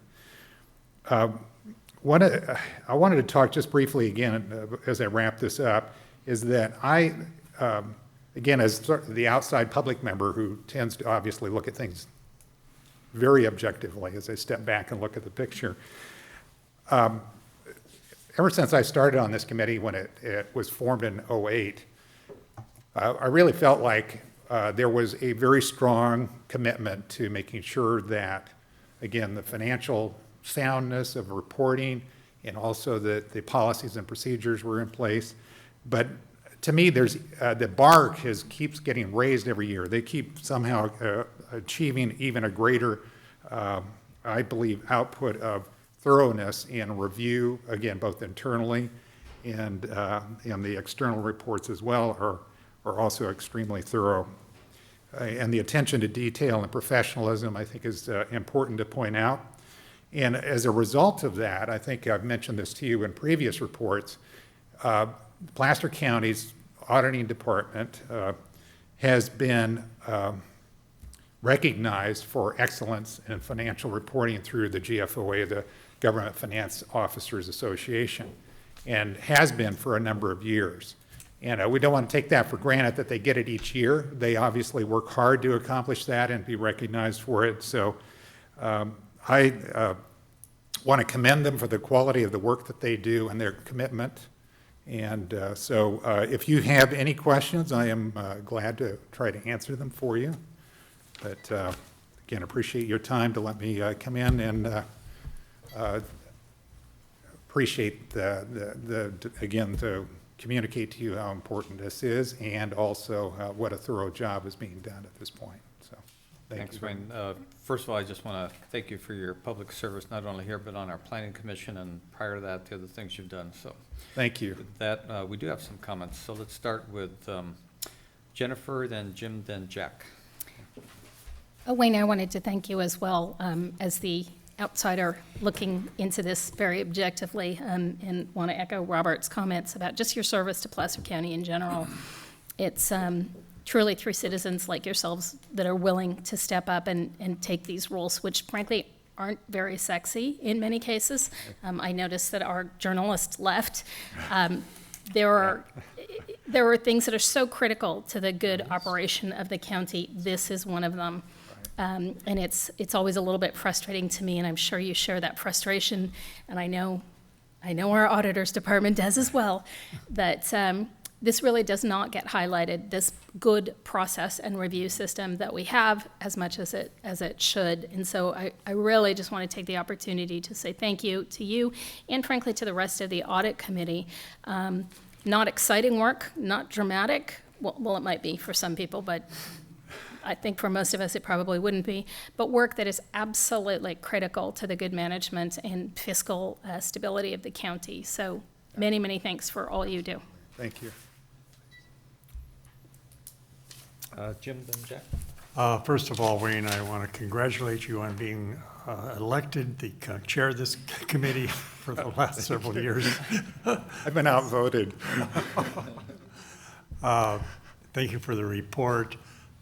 Just being on this committee with the work that Andy and Nicole does, it gives us a sense of comfort to knowing that we're really, really taking a close look at all of our departments, particularly when a department head leaves. And it just gives me a sense of comfort knowing that we're doing a pretty good job. Yeah. So again, thank you, all three of you, for the work that you've done. Yeah, thank you, Jeff. Appreciate it. Yes, thank you, Wayne. I do appreciate your leadership and your attention to detail.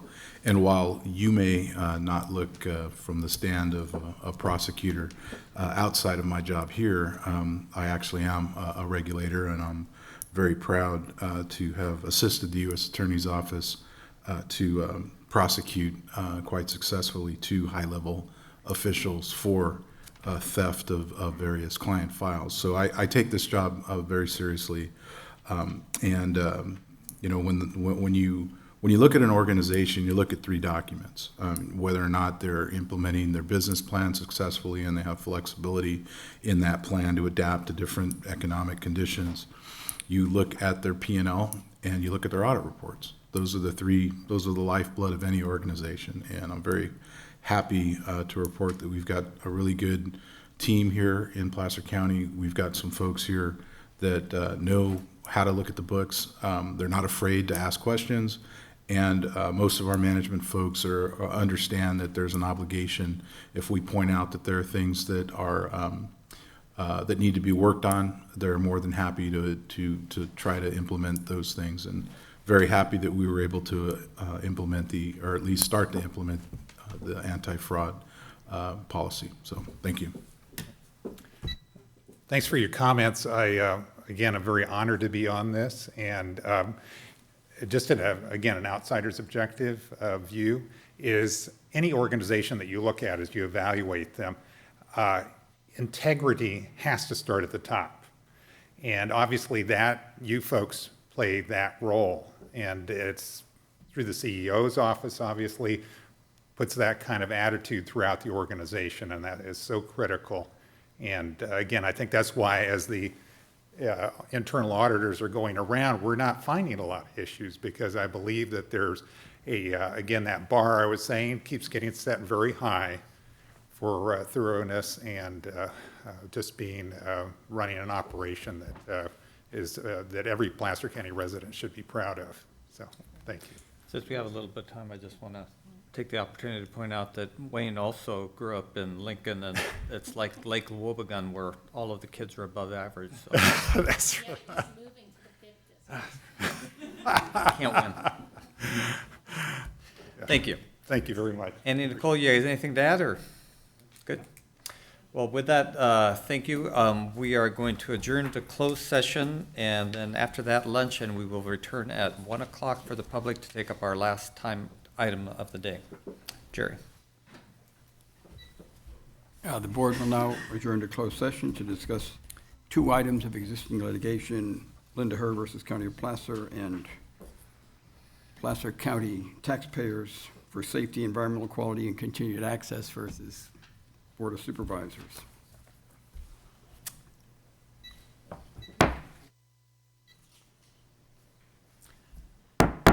The Board of Supervisors will reconvene our meeting. We have returned from closed session, so County Council will report out. In closed session, the board discussed existing litigation case, Linda Herr versus County of Placer. The board authorized the defense and indemnity of the county employee served in that case. And a second litigation item, Placer County SCAR versus County of Placer. The board heard a report on a new litigation case. No action was taken. That concludes the closed session report. Thank you. So now we will take up our 1 o'clock timed item, which is a request from staff to consider an analysis of county-operated medical clinics and respond to a myriad of items with regards to proposals that have been brought forth, and hold a public hearing in that regard. So with that, Jeff, are you going to kick it off? Yes, I will. So good afternoon, Chair Wygant, members of the board, Jeff Brown, your Health and Human Services Director. Accompanying me today is Dr. Rob Oldham, our County Health Officer and our Department Medical Director and Public Health Director. Maureen Baumann, our Director of our System of Care, Adult System of Care, and also of our medical clinics. And Rebecca Malott, our Department's Director of Administration. So we're here today with a recommendation that your board take a number of actions to ultimately transition our medical clinic patients to Western Sierra Medical Clinic and to close our county clinics. Now, as a bit of background, the state of California actually had the responsibility to provide for the indigent care needs of low-income residents across the state from 1971 to 1983. And in 1983, they transferred that responsibility back to counties. And as a result, we opened 2 medical clinics, one in Kings Beach and 1 clinic in Auburn, to meet that responsibility. Over the next 3 decades, our county has made significant investments in these clinics, including budgeting large amounts of county general fund to offset operating losses. During this time, our clinic employees provided excellent care to our county's low-income residents. However, for the past 15 years, both Ray Mers and Dr. Burton, my 2 predecessors, searched for an alternative service delivery method to transition our clinics to a more sustainable model. And as a result, over the last 6 years, we've transitioned dental in Auburn to Chappaday, Roseville Medical Services to WellSpace, and our pharmacy services to the private sector. Currently, we serve roughly 4,000 clients in terms of our medical clinic, This is a relatively small number, given that in our county, there's over 60,000 Medi-Cal patients alone. In 2014, the Affordable Care Act was implemented, and quite frankly, this was a game changer for local counties. It shifted responsibility for single indigent adults to the Medi-Cal managed care plans and eliminated all participants in our indigent care program. We haven't had a participant in that program for over 2 years. It also gave community health centers great incentive to serve the new population, as they receive higher rates for Medi-Cal patients as compared to commercial insurance plans. Go to the next one. So unfortunately, our clinics have operated at a deficit for a number of years. We are a very expensive provider of service due to our small size, high labor costs, high indirect costs, and slightly less than average productivity. So from the next slide, you can see a chart that we've averaged over the past 5 years investment of over $4 million of county general fund to offset our operating losses. And then the next chart really highlights our total cost per encounter over the past 5 years. And as you can see, we're not even able to recoup 50% of our costs from operating revenues, thus requiring a significant investment in county general fund.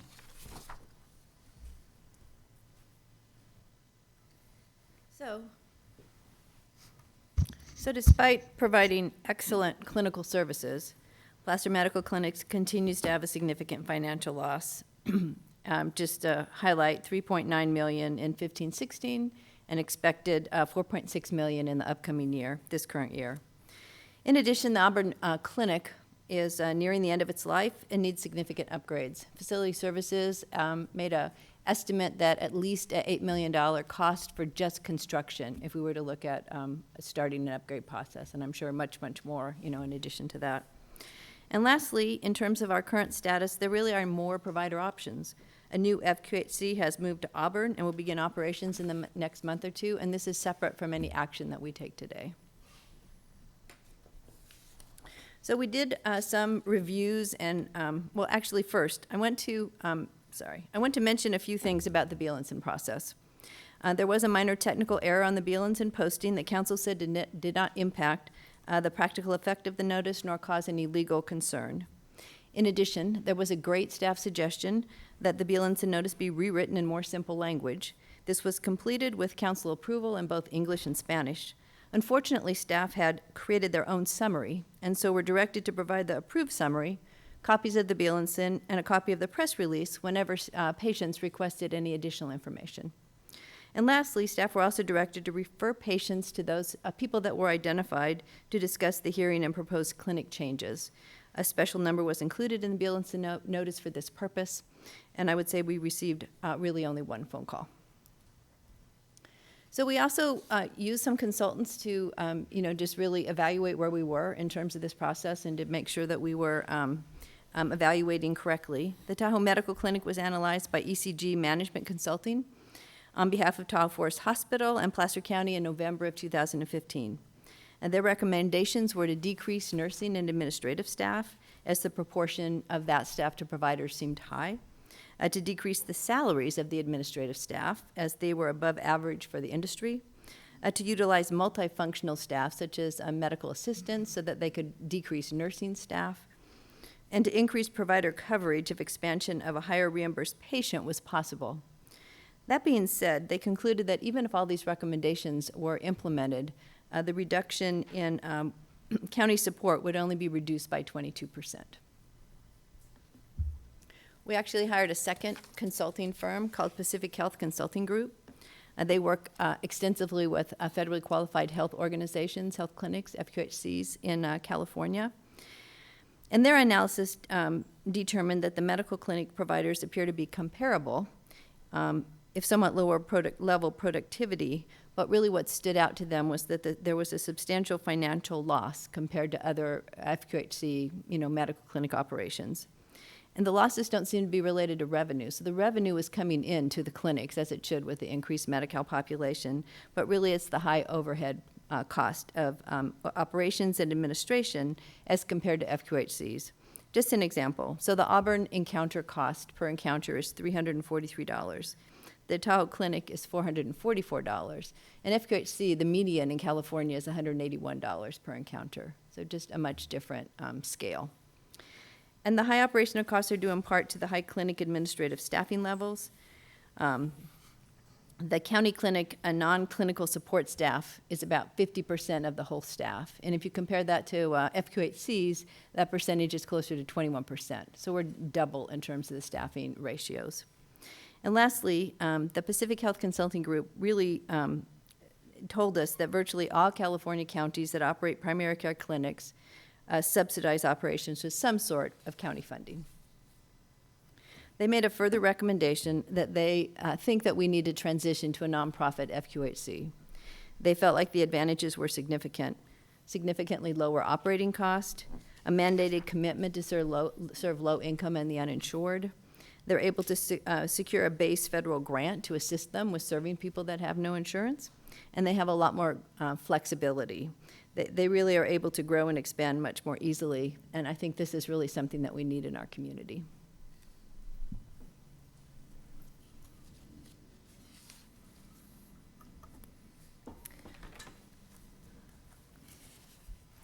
Okay, so the medical clinic program manager and medical director requested opportunity to submit a proposal that would keep current county operations in place. Specifically, the proposal sought to maintain the high level of care that patients receive there today and offered several solutions in the financial plan for decreasing the reliance on the county general funds. Some of the key points in the financial plan included increasing revenue by almost doubling the patient counts, which in turn resulted in the need to add 7 new staff positions and upgrade the clinic facility in Auburn, as well as utilize new revenue streams to offset ongoing operations. They also suggested ways to decrease expenses, which ultimately led their proposal to suggest a 50% reduction in county general fund over 3 years. HHS administration completed an analysis of the proposed financial plan to verify the revenue and expenditure assumptions that were included by clinic staff. The increased patient counts resulted in existing staff needing to see 15% more patients over 3 years, while new staff would need to see almost 50% more patients over 3 years. The 7 new positions included carried an annual approximate cost of $810,000, and the renovations in Auburn are estimated to cost $900,000. However, they would still not bring the current facility up to OSHPD certification.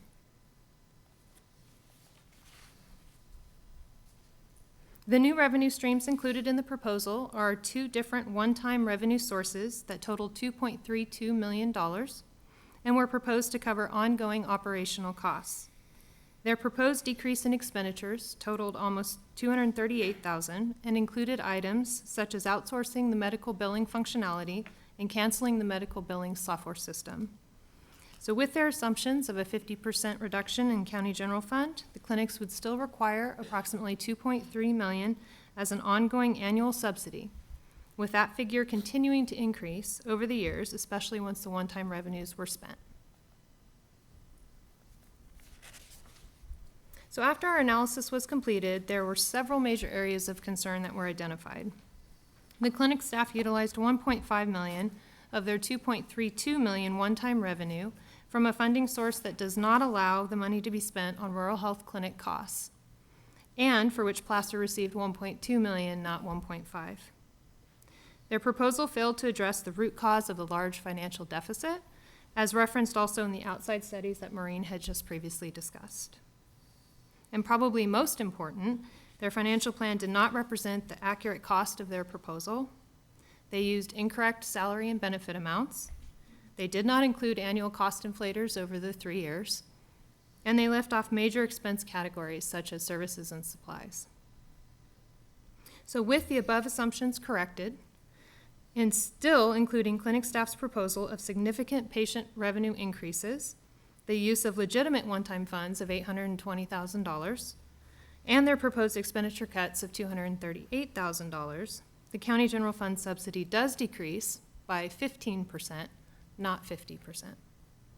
And again, after the one-time incentive funds are spent in 3 years, general fund subsidy would need to increase again to mitigate that loss. So this table represents the adjusted figures that we came up with and demonstrates the 15% reduction when you compare the projected fiscal year 18-19 county general fund subsidy to the projected fiscal year 15-16 county general fund subsidy. So the 3.3 million as compared to the 3.88 million. So with that, I'll turn it over to my colleague, Dr. Oldham, to discuss the request for proposal process and ultimate recommendation.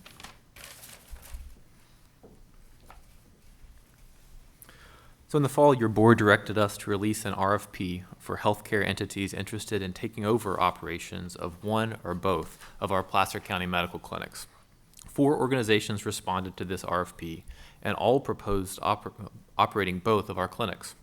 The RFP panel included 5 members and 1 additional representative from Tahoe who reviewed all proposals and provided feedback to the panel. The top-rated respondent's proposal was then compared to a proposal prepared by our Placer County Medical Clinic staff.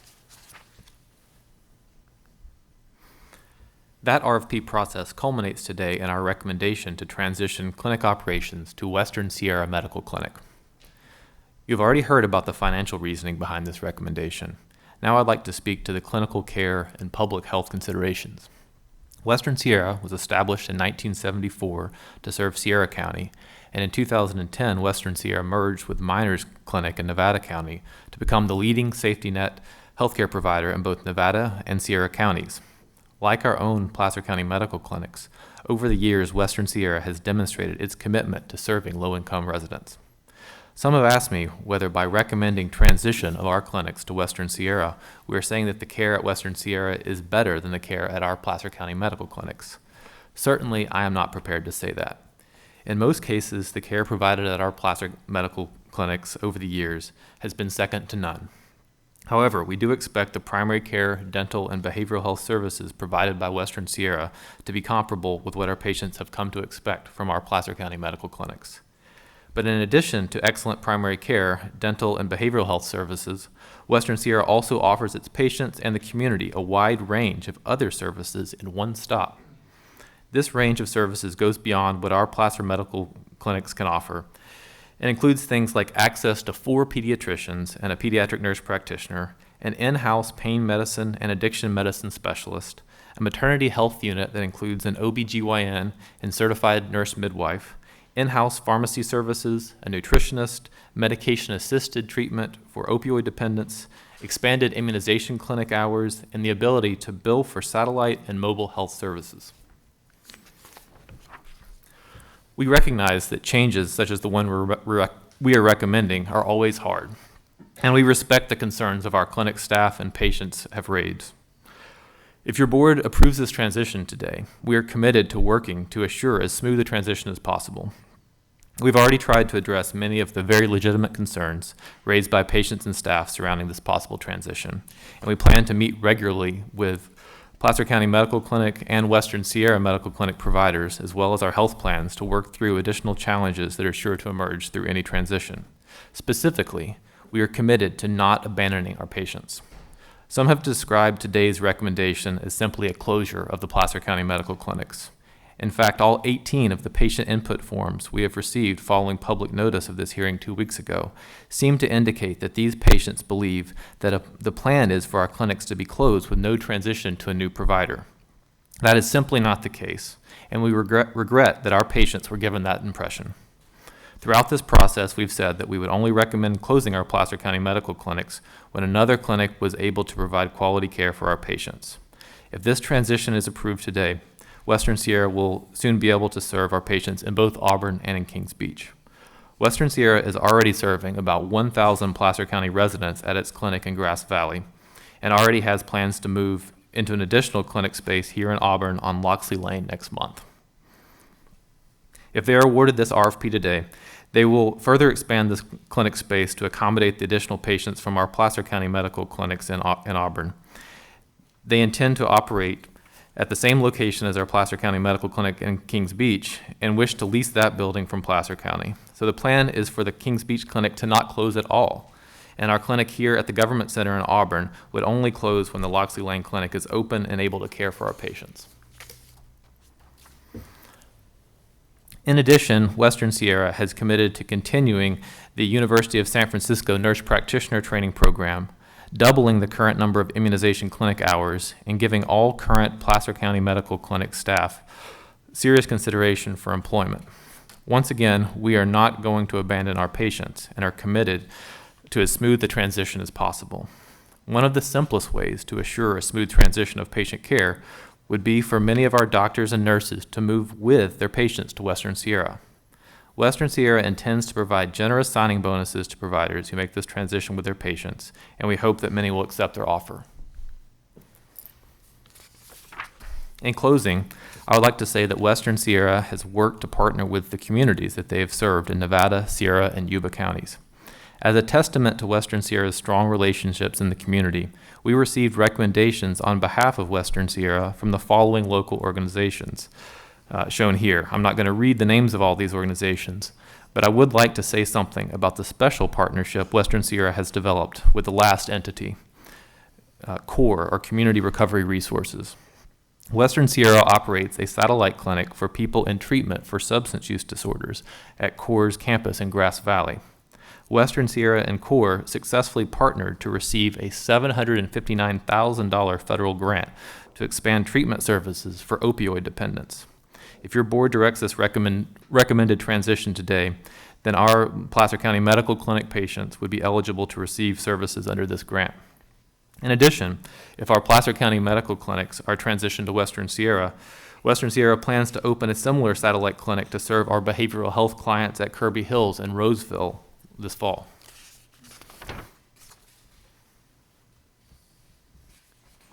So we do need to speak to labor implications because that's a serious part of this recommendation. Today we have 29 funded and field staff positions at the medical clinics. 25 are classified and 4 are unclassified. The department is committed to absorb all administrative and most nursing positions into vacant funded positions that have been held collectively over the last year. Western Sierra, as Rob just mentioned, seeks to employ all medical staffing positions and relevant support staff who are interested. Physicians and mid-levels, again, as was said, are eligible for recruitment incentives. One of the things we thought was important is just to take a look at the comparison between the staffing cost of the county compared to Western Sierra. So we did a quick review, and the doctors in mid-levels are actually paid 20% more on comparison at Western Sierra. The RNs registered nurses are roughly equivalent, and the medical assistants and clerical would actually be paid 31% less. So county pays 31% more on those types of classifications, just for your information. And excuse me, Maureen, is that salaries and benefits combined? That's just salaries. Okay, thank you. And a comparison sort of at the same level, low level. Thank you. Yep. I would say that if this item is approved, we are going to work diligently to assure that every staff person has a job option. And it's likely that many will have 2 options. So now I would like to introduce Scott McFarland, who's CEO of Western Sierra Medical Clinic, and Dr. Heather Lucas Ross, who is their Chief Medical Officer. Scott is highly respected all over the region as an experienced leader in safety net medical care. He has been CEO of Western Sierra since 2008 and was CEO of Peachtree Clinic, which took over operations of Yuba and Sutter County's medical clinic several years ago. Scott also serves on the board of the California Primary Care Association and on the Public Policy Committee of California Health and Wellness, one of the Medi-Cal managed care plans serving Placer County residents. Dr. Lucas has been with Western Sierra since 2008 when she returned home to practice in the area after her medical training. She's a graduate of Nevada Union High School, got her bachelor's degree from Dominican College of San Rafael, her MD from the University of Nevada, Reno, and did her family medicine residency with Sutter Health in Sacramento. Scott and Dr. Lucas Ross, would you like to say a few words, please?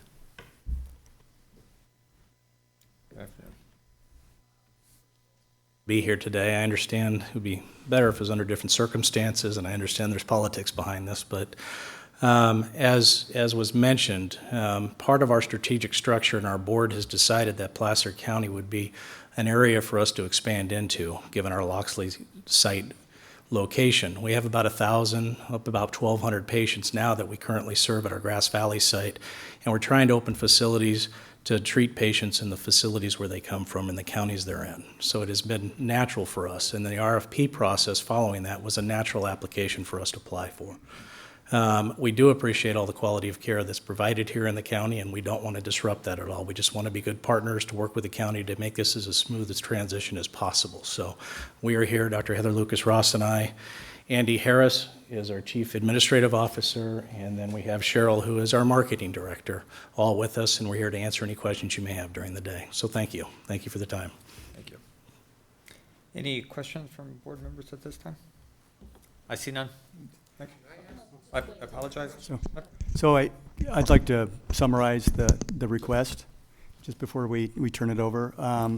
We're making a recommendation to your board to hold a public hearing on the proposed closure of the Placer County Medical Clinics, approve the award of the RFP number 10514 to Western Sierra Medical Clinic, approve a transition agreement with Western Sierra Medical Clinic for July 12th, 2016 through June 30th, 2018, authorize the Director of Public Works and Facilities to execute a lease with Western Sierra Medical Clinic for use of the Tahoe Medical Clinic building, designate our department to provide a 24-hour line for information regarding clinic closure, and finally, delegate authority to the CEO to lay off medical clinic employees based on necessity due to a lack of work. And this concludes our presentation, and we're happy to answer any questions you may have. Thank you. Any questions from my colleagues at this point? I do. Jennifer? I have a couple just clarifying questions right now. I think the first is for staff. On the labor implications, if you could go back to that slide. Okay. There we go. Of the 29 funded and filled staff positions, how many of those 29 would have job offers internally within the county, obviously in different positions, but internally within the county? So we're pretty, so 18 is what we. I think you need to turn your microphone on. 18 is what we currently have, and we'll continue to look at other opportunities as we go forward. Okay, and so then the 9 positions, can you explain to me specifically what those are? Well, we need to go through a formal layoff process. Some people are in classifications that we don't have allocations for in our department, but they've held previous tenure in other positions.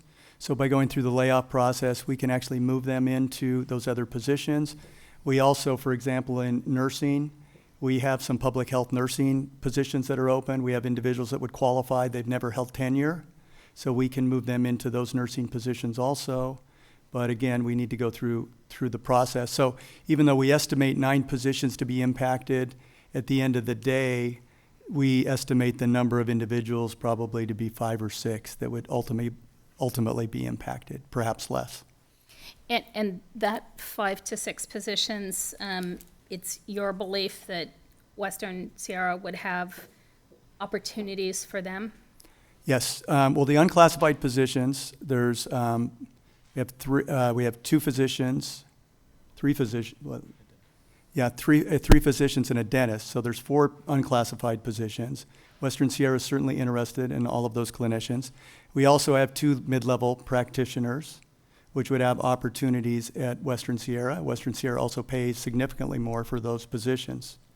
If a mid-level practitioner was interested in a nursing position, then we would certainly look at being able to make a transition into a nursing position, but it would involve a cut in pay. We have 2 medical assistants. One of the medical assistants has held tenure as a specialist clerk, so there is a position, but it would involve a cut in pay. And certainly for others, that if they have not held tenure in administrative capacity, we will certainly consider putting them in administrative positions and making those available if they are interested. And then just for further clarification, of those employees, how many would be potentially subject to that 31% reduction in pay that you mentioned? It would be anyone in an administrative capacity, although we've made the commitment to absorb all administrative positions. Okay.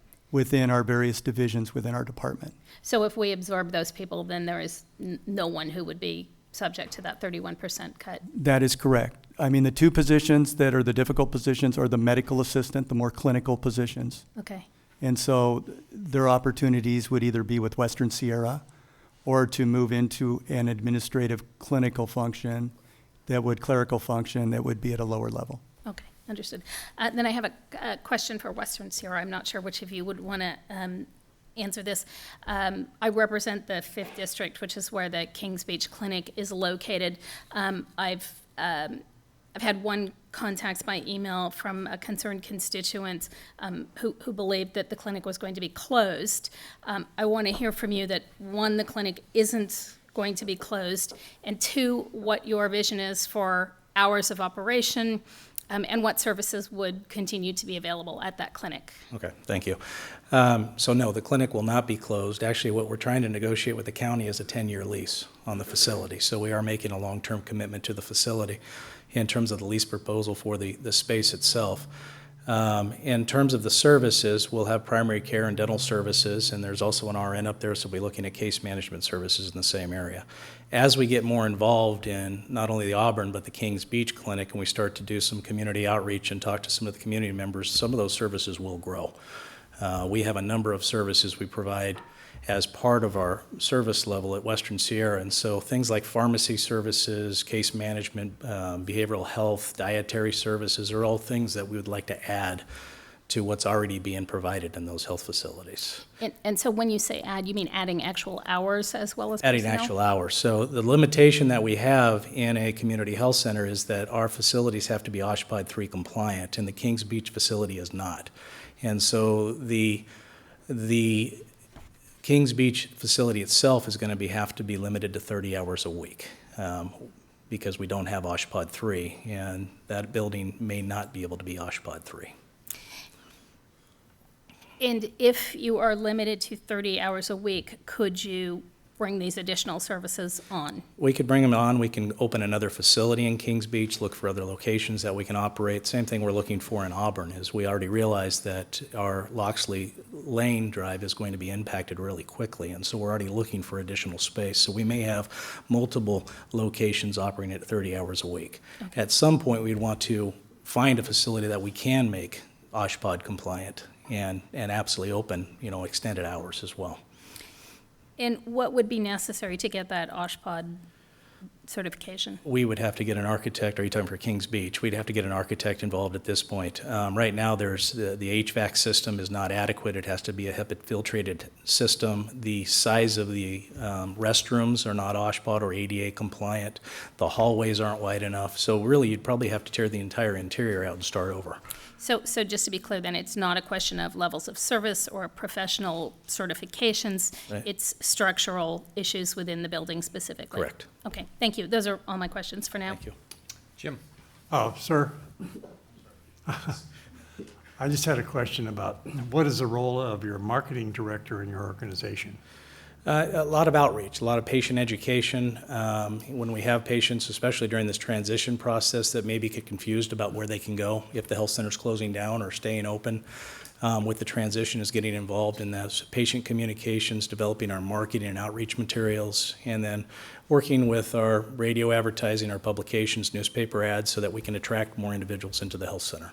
And would they have a role as an advocate for the patients? Absolutely. That's one of the larger roles, is to advocate for the patients. The other thing that she's working on currently is bringing recruiting in-house. We realize that there's a huge shortage of primary care physicians in the United States, and so we're bringing recruiters in-house, and that's something she's organizing with our entire marketing program. You may have seen some of the advertisements that we've already done in Placer County. Okay, thank you. Thank you. Okay, I see no other questions or comments from my colleagues. So this is a public hearing, and I'll now open up the public hearing so that anyone who would like to address the board, please come forward and state your name. Just come on up to the podium and state your name, please.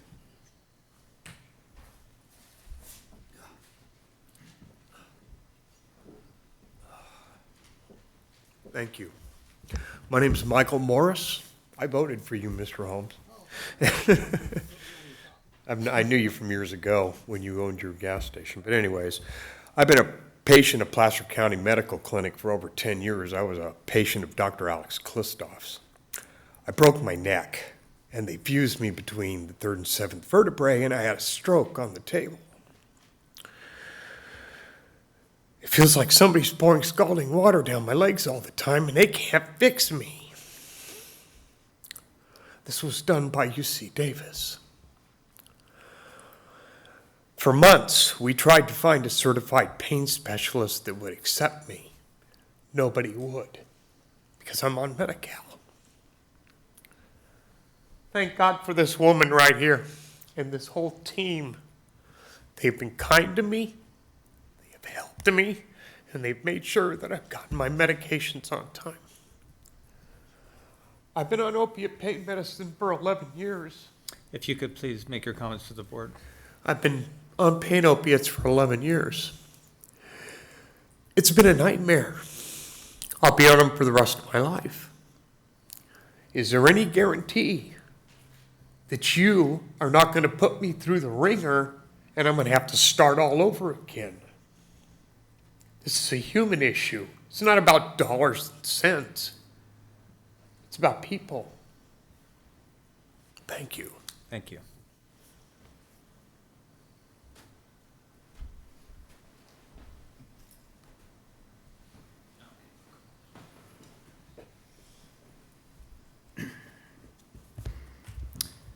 Good afternoon, distinguished members of the Board of Supervisors.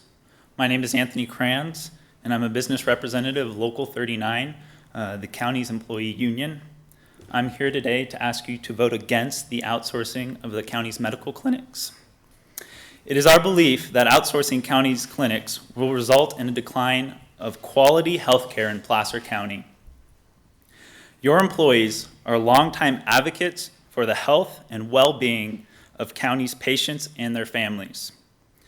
They already provide excellent patient care centered around quality, service, safety, and results.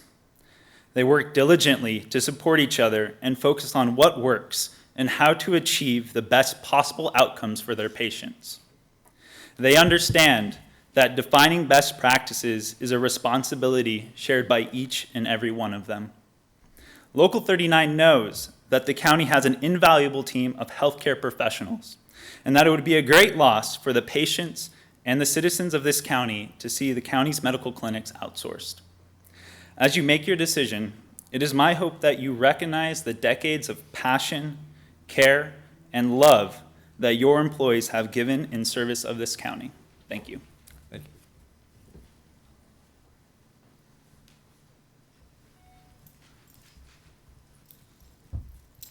Good afternoon, Board. My name is Thomas Goyen. I apologize for the lack of clothing here. Been working. I really just wanted to come down here to tell you guys that I've had great PPO insurance as under the age of 26. My mother worked in insurance, and I've been offered the best care in the area by any private doctors and physicians in my area.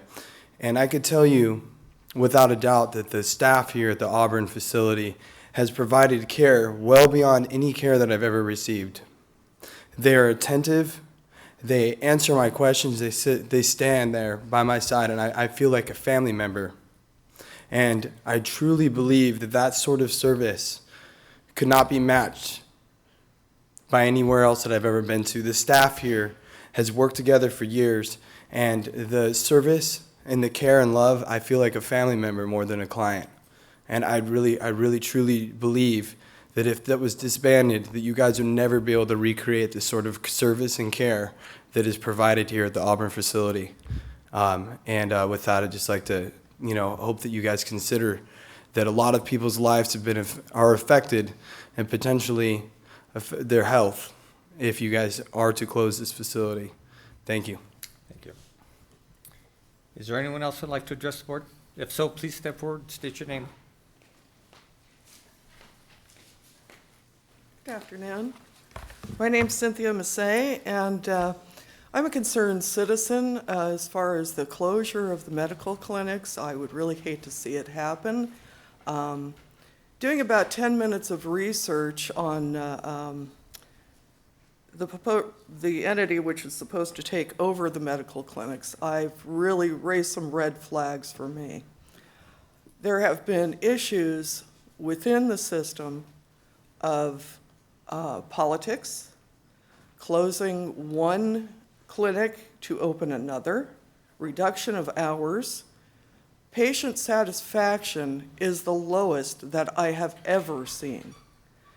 My concern is this: if you turn over our clinics to Western Sierra, what you're going to end up with is an increased amount of patients in the emergency room that will not be served by these clinics because of the after-hour nature, the 30 hours a week, the fact that most of the locations have a minimum of certified health professionals. Most of the staff is physician assistants. My concern is for the quality of the care of the existing patients and future patients. I've heard a lot about dollars and cents, and I can fully understand why there's a cost incentive to basically get out of the business. But I do believe Placer County has an obligation to its citizens, regardless of their income, for quality of care and quality of life. I don't think the county can hold up its head with pride if we take this measure and privatize the clinics. Thank you.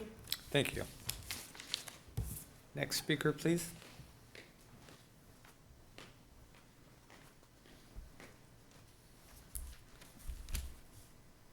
Good afternoon. My name is Ariel Levitt, and I'm Deputy Director at Community Recovery Resources, also known as CORE.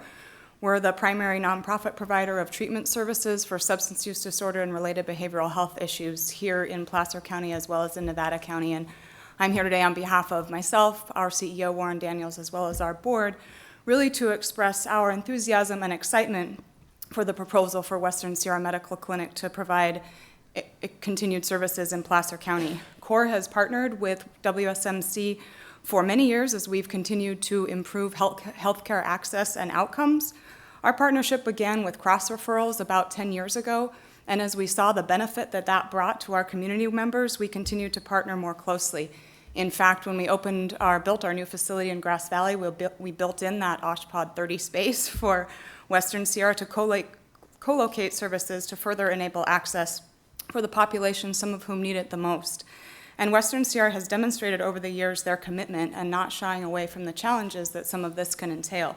So while I appreciate sharing my enthusiasm and that of our organization, I really wanted to share the experiences of some of the Placer County residents who have benefited from these services. These women were happy to share their experiences. We protect their confidentiality by not having them here and not sharing their names. But just really quickly, some verbatim responses to my question about what their experience has been. So a Placer County mom who had not accessed primary care in 8 years said, "What was best for me was how fast we can get medical services, sometimes the same day. They were very professional and respectful. They were very thorough.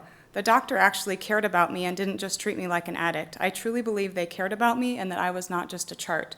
Another Placer County woman, she had not had primary care since 2011. They diagnosed her with chronic hepatitis, which is a pretty big deal to work through with someone. And she said the providers were very professional. I really believe the doctor cared about me.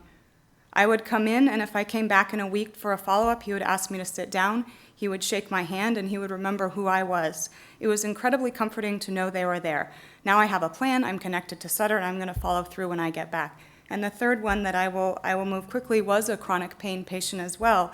And she said, when I got there, I'd forgotten my prescriptions. They listened to me. They believed me so I could get prescriptions I needed. And she also said, for the first time, a provider is working on my pain. They're working with me with pain management to help me get off what I'd been on. I'm really looking forward to this. My life is going to be better because I won't be in pain. So just in summary, we've appreciated working with Western Sierra through their innovation and dedication, our co-location innovative programs with our local hospital to get people the care they need sooner, and also the medication-assisted treatment program to help save lives as together we battle the opiate epidemic. I have no doubt that Western Sierra will be a tremendous asset for for Placer County residents. Thank you.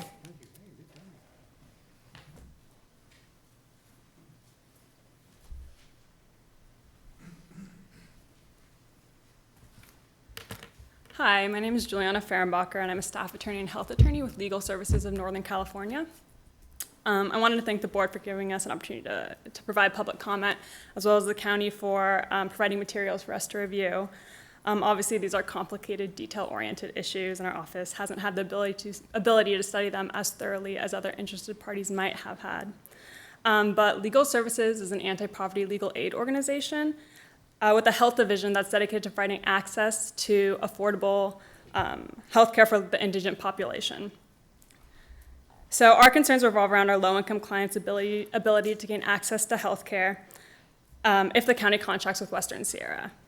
So one of our concerns is that if Western Sierra and Placer County, they might only accept Medi-Cal managed care from Placer County.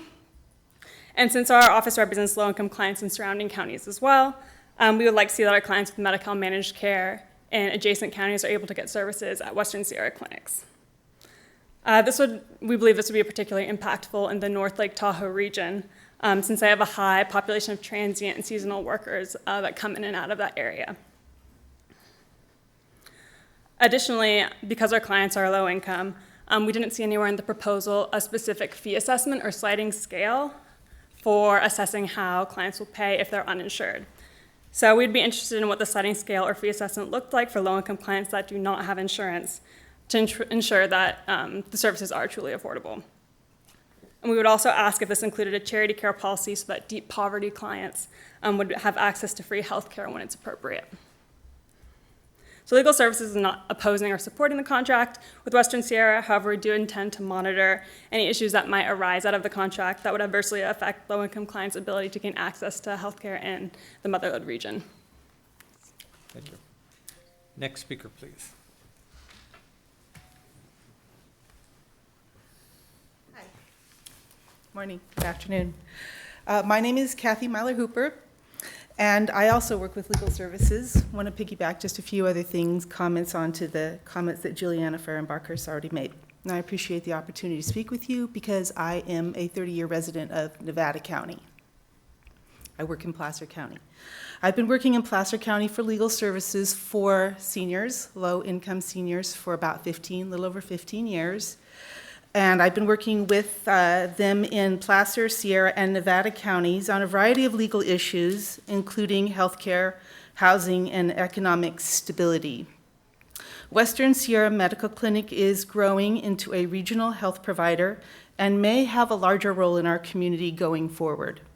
With this in mind, I would like more information, if possible, about whether development of the Western Sierra clinics and programs in Placer County will affect existing Western Sierra programs in Sierra, Nevada, and Yuba counties.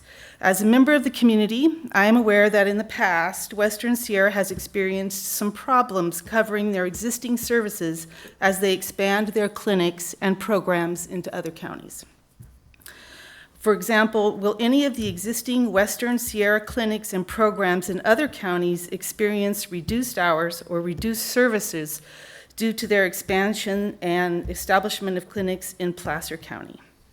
Will Western Sierra be able to provide more services and programs to patients in Sierra Nevada and or Yuba County as a result of their new programs in Placer County? And I think I heard a little bit about that today, about core and behavioral health, which is good news.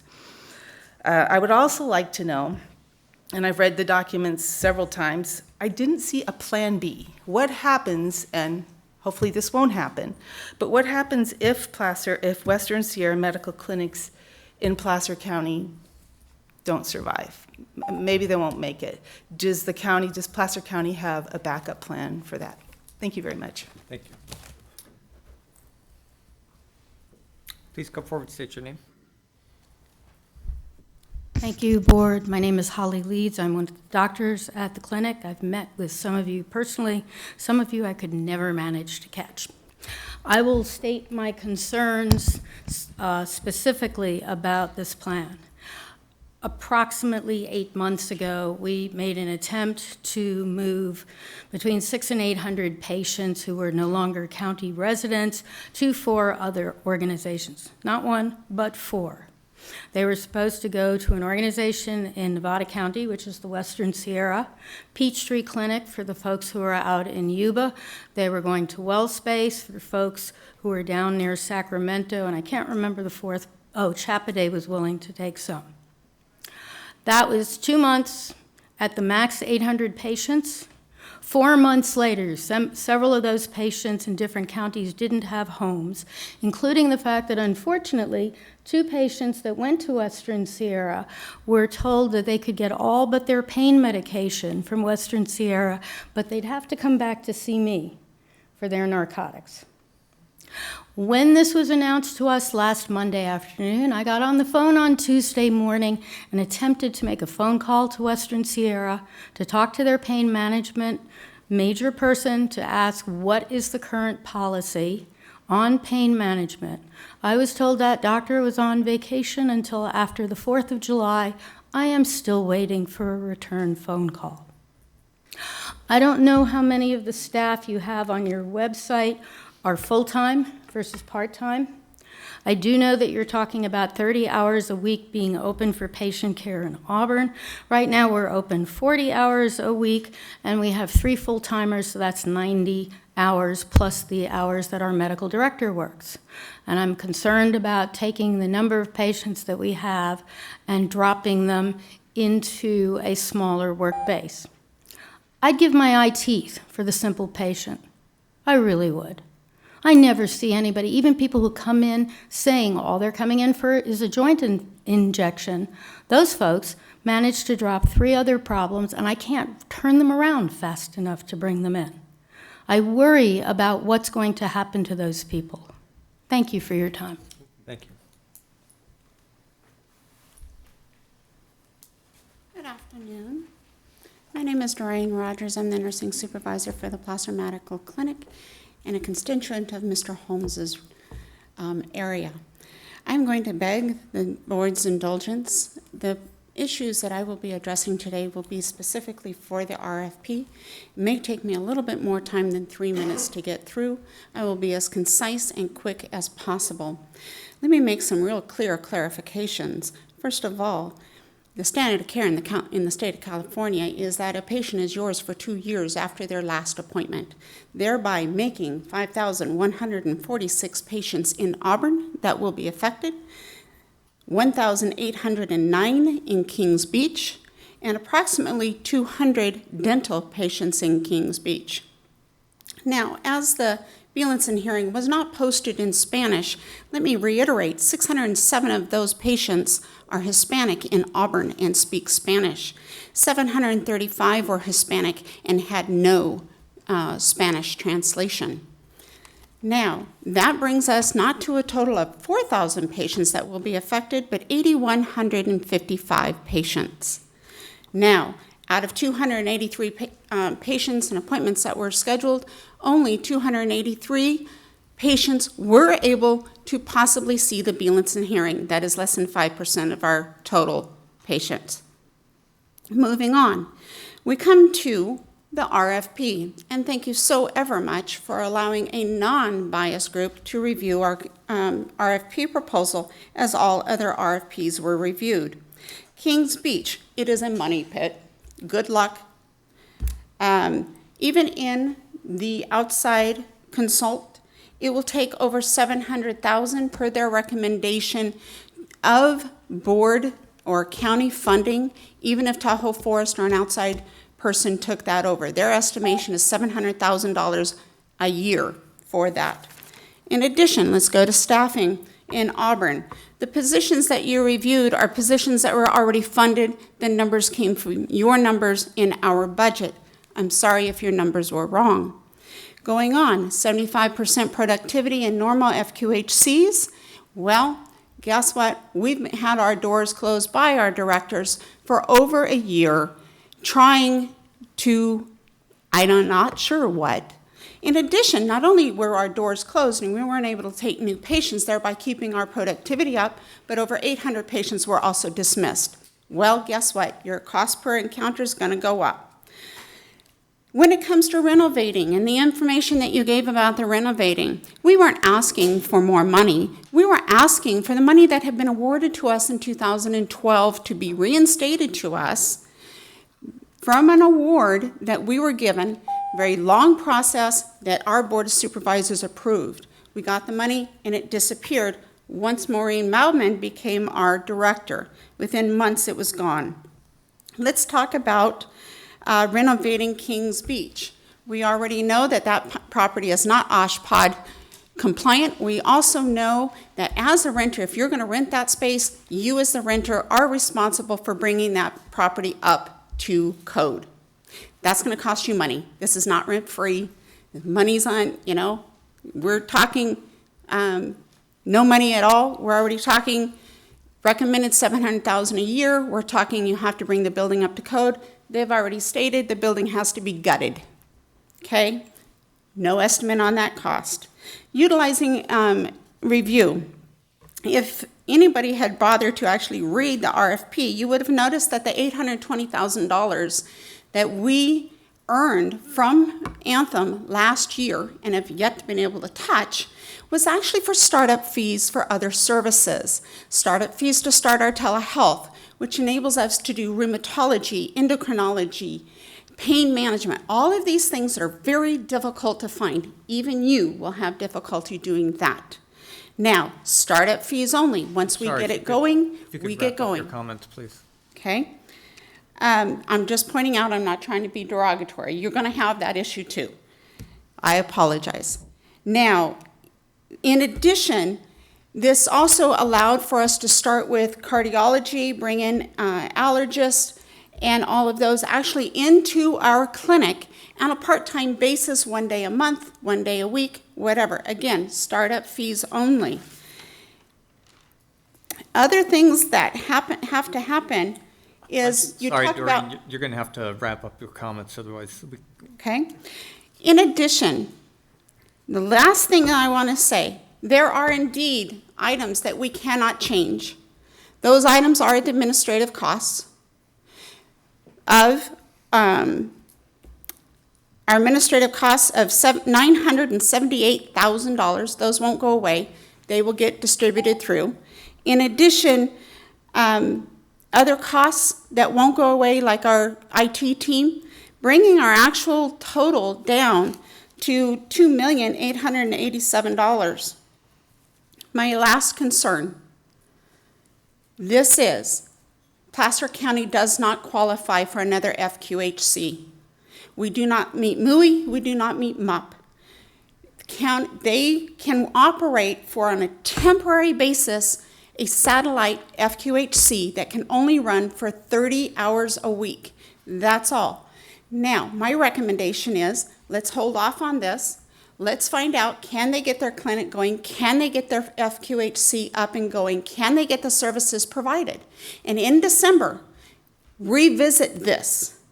If at that time they've met their benchmarks, that's great. I'm proud of them. Be more than happy. This is not about me. This is client-patient care.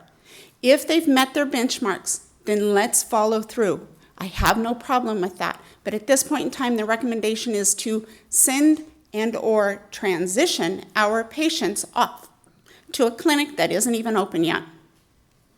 Okay? I'm asking you to please think about and reconsider at another time. Is there anyone else that'd like to address the board? Thank you. My name is Kathy McCartney. I'm the Administrative Secretary for Placer County Medical Clinics and have been for over 20 years.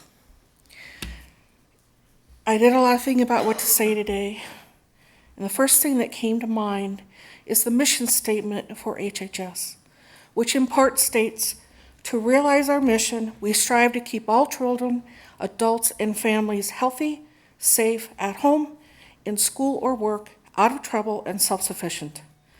By closing the medical clinic, you will put the health of your community at risk, impede their progress in being self-sufficient, since there's not a bus stop near where Western Sierra Medical Group will be, in addition to the steep driveway that would not allow most of our current patients to walk up. If there was a bus stop at the street level, they would have to depend on others, even more so to get them to their appointments. There is a bus stop right in front of the medical clinic, in addition to the other services that the patients can take care of at the DeWitt Center. The so-called process of transitioning patients to Western Sierra, as written, makes it sound easy, too easy, and that everything will be wonderful. The same message was given when the Roseville Clinic was closed and deals were made with the Effort Will Space. That was an epic fail. Western Sierra will only be able to operate for 30 hours per week, which is 10 hours per week. The patients will not be seen. This whole process has been very disappointing, and that we could not share information as we have always done with our patients, with any changes that have occurred, to have them be a part of the process, not just what is going to happen to them. I believe that our clinic is worth the small amount of general fund compared to other divisions in HHS because of what we do. We give compassion, terrific health care, and the patients feel safe with us. These patients are your community, the ones that voted for you to be in the seats that you are in today. One of the reasons that we are told that the clinic is not needed is because the county is not legally bound to have health care anymore with ACA.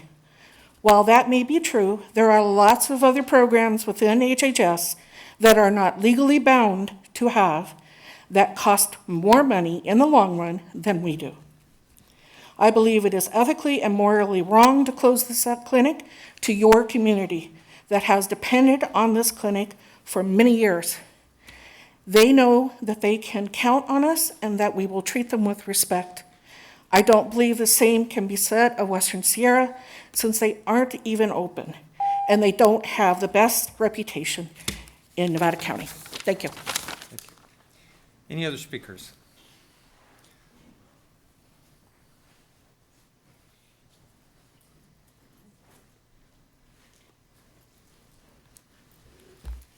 Hello, Board of Directors. I've never been here, living in this county 40 years. I presently work intermittently at Placer County as a physician. My name is James Fuller,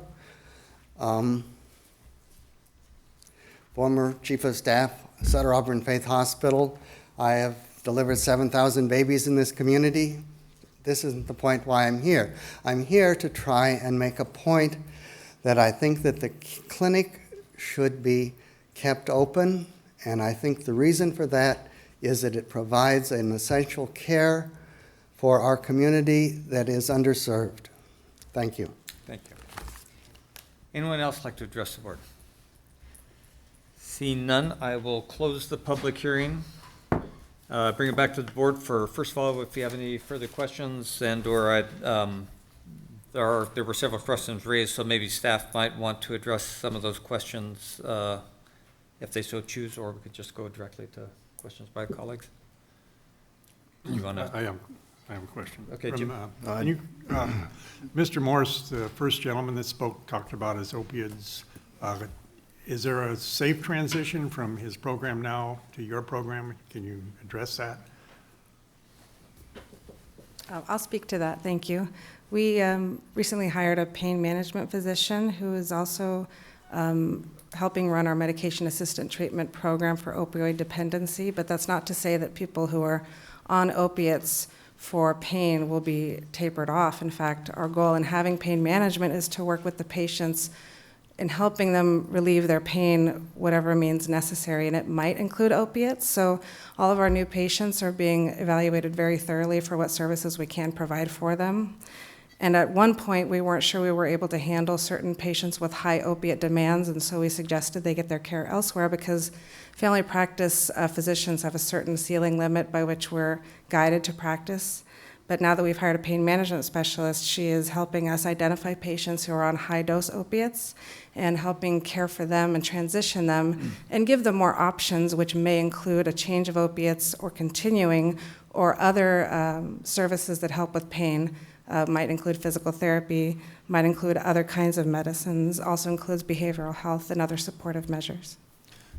From just knowing Mr. Morse, it seems like he's a very critical, critical need of opiates.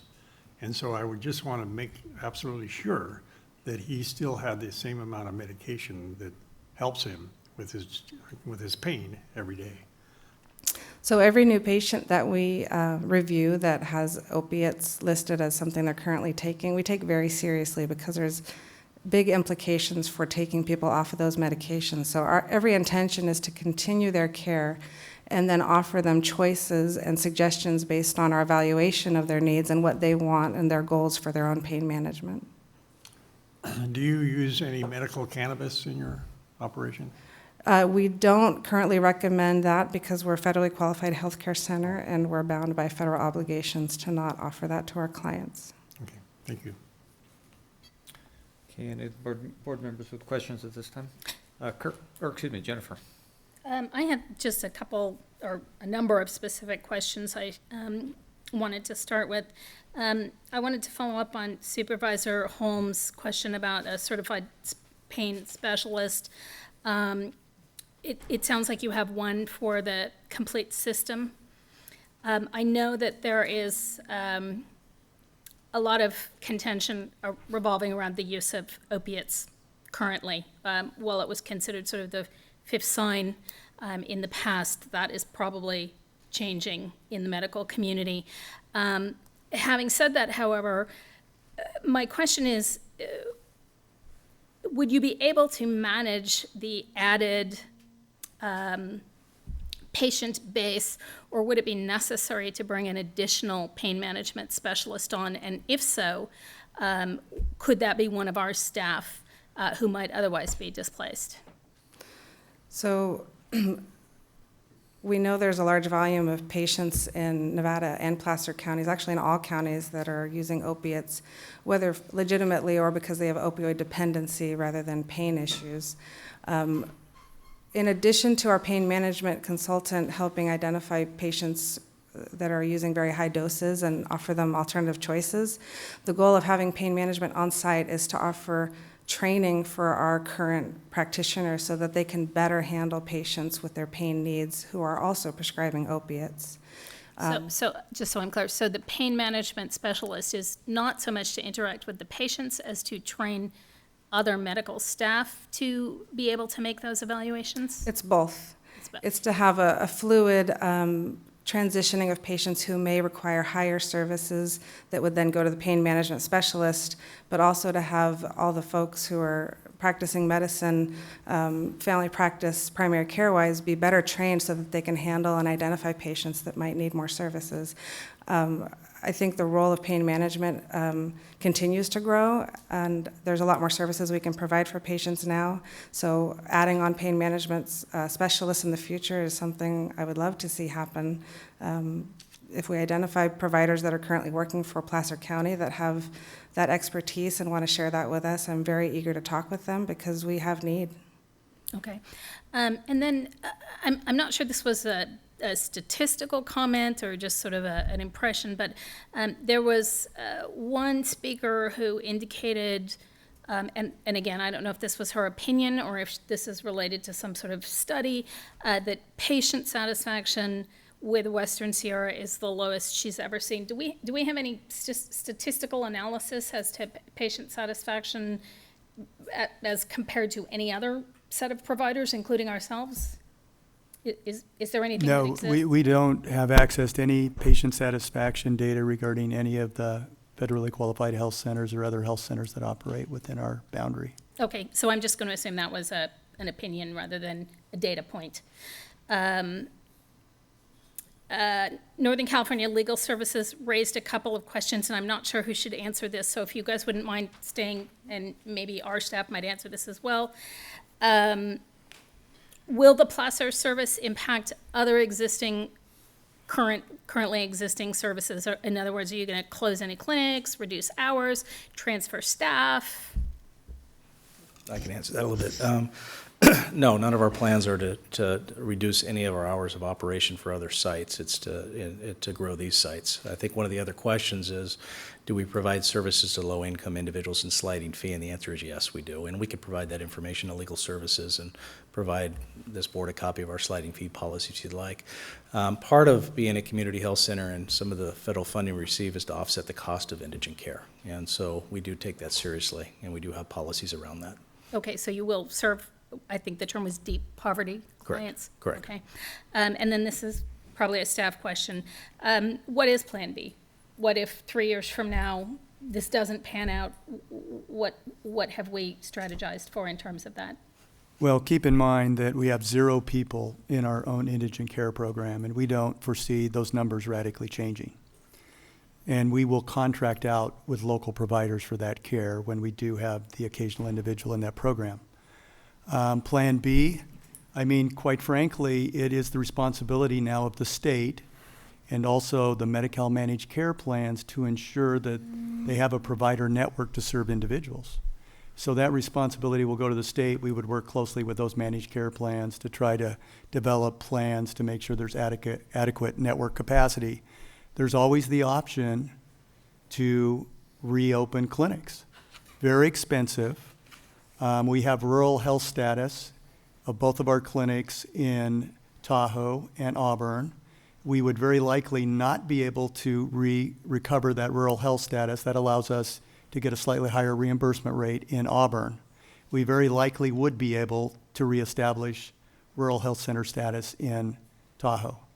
So it would really depend on what the situation was, and it would really depend on what the desires of your board are. Okay, and then that actually led me to one of my next questions, which is this status as a rural healthcare center. There was I don't remember who raised it, but there was a concern raised that Western Sierra will not be able to achieve that status because a new one can't be allowed in Placer County. Wouldn't the existing one we have just be transferred over? Yeah, if I'll try to begin to address that. So one, Western Sierra is not a rural health clinic. It's a federally qualified health center, which is, they are kind of different flavors of a federally supported health clinic. Some of my comments spoke to, and actually the consultant, the advantages of having an FQHC versus an RHC. There are certainly advantages that come with RHC as well, but it's my opinion that some of the advantages, including being able to do satellite clinics, so we can't bill as an RHC for satellite services. So for instance, we couldn't open a satellite clinic and get paid for it down at Kirby Hills or do like Western Sierra does with CORE, which is really critical. Back to the Plan B question, we also I mentioned we had 4 different proposals, so there is interest, and actually even interest from people who didn't apply for this. We have some very robust, Chappaday just down the street here continues to grow. We have other fairly qualified health centers, so Peachtree, Wellspace in the area who are very interested in Placer County. So I'm hoping these guys, I have full confidence that they're going to do a great job, but there are other people, who really, and Scott has told me, Placer County is where people want to operate, one, because that's where a lot of their doctors live. And so they, it is a pipeline for them to get new providers. So I think we'll have other options, but we hope we don't have to go there. Okay. And then the question came up about the bus route. As I recall, we actually redirected our bus route so it does serve that area, and we could potentially add a bus stop along that road. We would have to talk to transportation to determine whether or not they'd be willing to add a bus stop. They do operate along Loxley Lane. They added that service primarily to serve programs that serve low-income residents. But then individuals that need transport directly to the door can get dial-a-ride service also. Okay. So there are options available. Yeah, I just thought I'd recalled that we had actually added bus service to that area because the food closet moved out there. I just wanted to verify that my recollection was correct. And then the only other, not a question, but just, something I kept hearing in the comments is closing the clinic. And I just want to really reiterate that none of us is proposing closing the clinic. We're proposing, if this moves forward, transitioning from Placer County operating it to someone else operating it, so it will not result in a vacuum. And I think that's just really critically important to understand. Just one comment. So just as you were mentioning, the change in scope process and adding a site of service, just to let the board know that we have already had the Auburn site approved as a site of service. So the feds have already approved that site, so we've gotten through that hurdle. And as we move into other locations, as the business expands, we'll go through a similar process. So the feds have already recognized we want to be in Placer County. In terms of the bus stop, there is a bus stop across the street. And we have not addressed how often the bus comes by, but that is critical to our business. And we do realize, and they are right, it is a steep hill. And so as we look through additional sites, we do need to find something that's a little more easier for individuals in wheelchairs or handicapped to get up that hill. The last point you made, and I just forgot it. Well, while I have you there was one other Yeah. question that I asked it earlier, but I just want to ask it again. In light of the comments that you've heard and the concerns that people have about losing healthcare providers with whom they have a connection, is it your intent to make the positions at the clinic open to existing Placer County medical providers? Absolutely. We'd be foolish not to. As I said earlier, there's a shortage of 10,000 physicians in the United States, and we would take that very seriously. I think it would be in the best interest of the patients to be able to have continuity of care. And so we have not had the opportunity to meet with staff yet through this hearing, but we do look forward to that, looking with staff and seeing what we can bring over and how we can make this a smoother transition. Okay, thank you. Jack?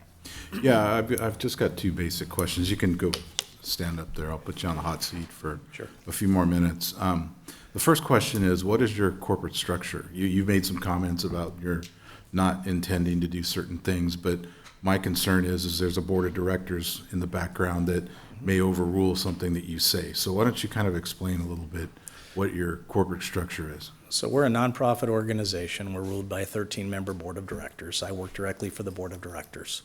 RFP discussions we're having today have all been discussed with our board. We do intend to add another board member from Placer County. We have one board member already that moved to Placer County recently. The structure is that when we're making substantial decisions, such as applying for an RFP or opening a health center site, the board is very involved in those decisions processes, and we do present with our CFO a financial plan. We do present a plan for how we're going to anticipate the additional capacity, and the board does look at those options. Under the structure, we have a chief medical officer, which is Dr. Heather Lucas Ross, and a number of administrative individuals that work with me to help administer the day-to-day operations of the health center.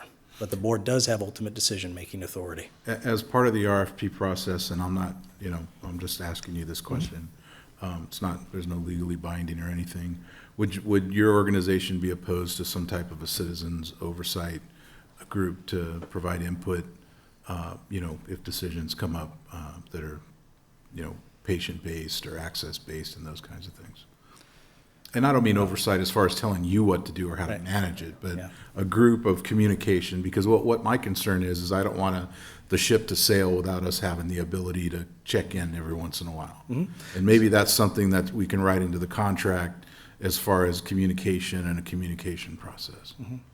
So part of what the boards in community health centers are made up is it's mandatory that 51% of your patients or board members be patients of the health center, users of the services we provide.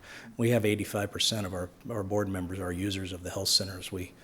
Our board members are in the community, and they do talk to citizens in other communities and do bring that back to the board. So I don't believe that the board would be biased against that. Again, that's a board decision, and if they want to do that, but I would be happy to bring that forward. I don't see any concerns with that.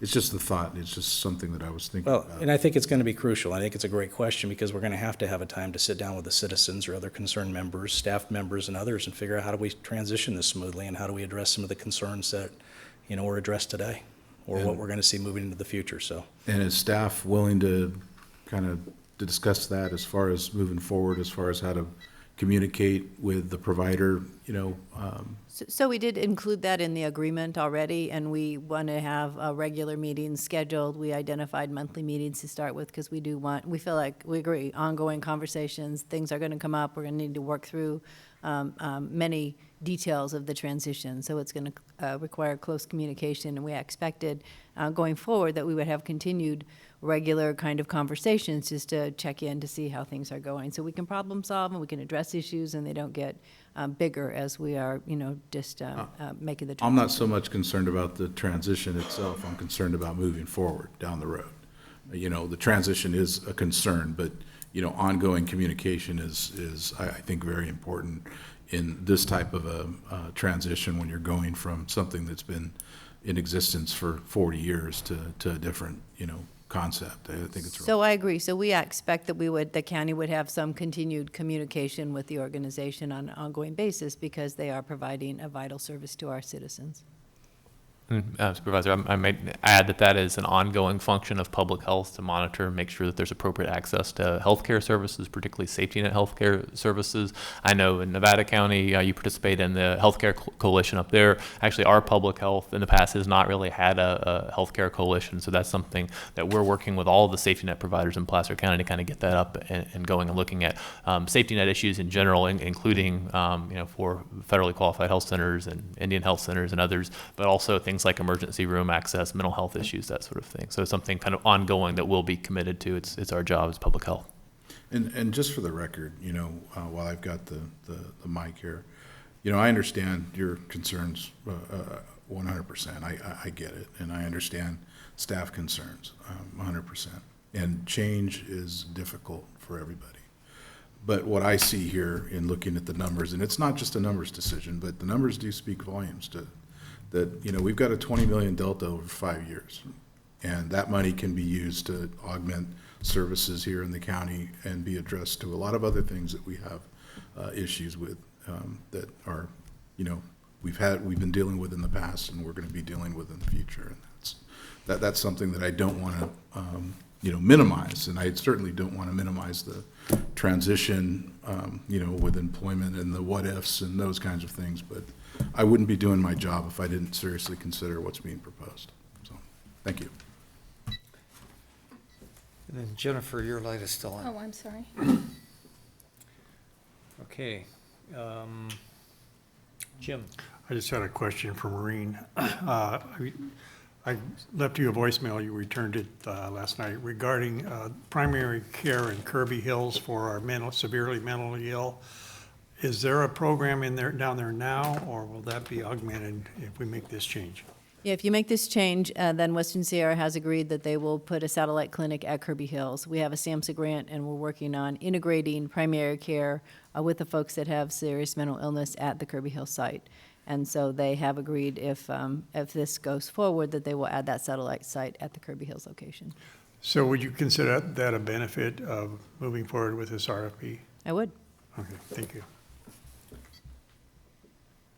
Okay, staff is recommending that we approve the request for proposal with Western Sierra Medical, approve a transition agreement with Western Sierra Medical, authorize the Director of Public Works Facilities to conclude negotiations with Western Sierra Medical regarding the Tahoe Medical Clinic, Kings Beach, designate HHS as the agency to provide a 24-hour information service regarding the closure of the county-run facility and the transition into the new one, and adopt a resolution delegating authority to the county exec to direct HHS to lay off the clinic employees if necessary.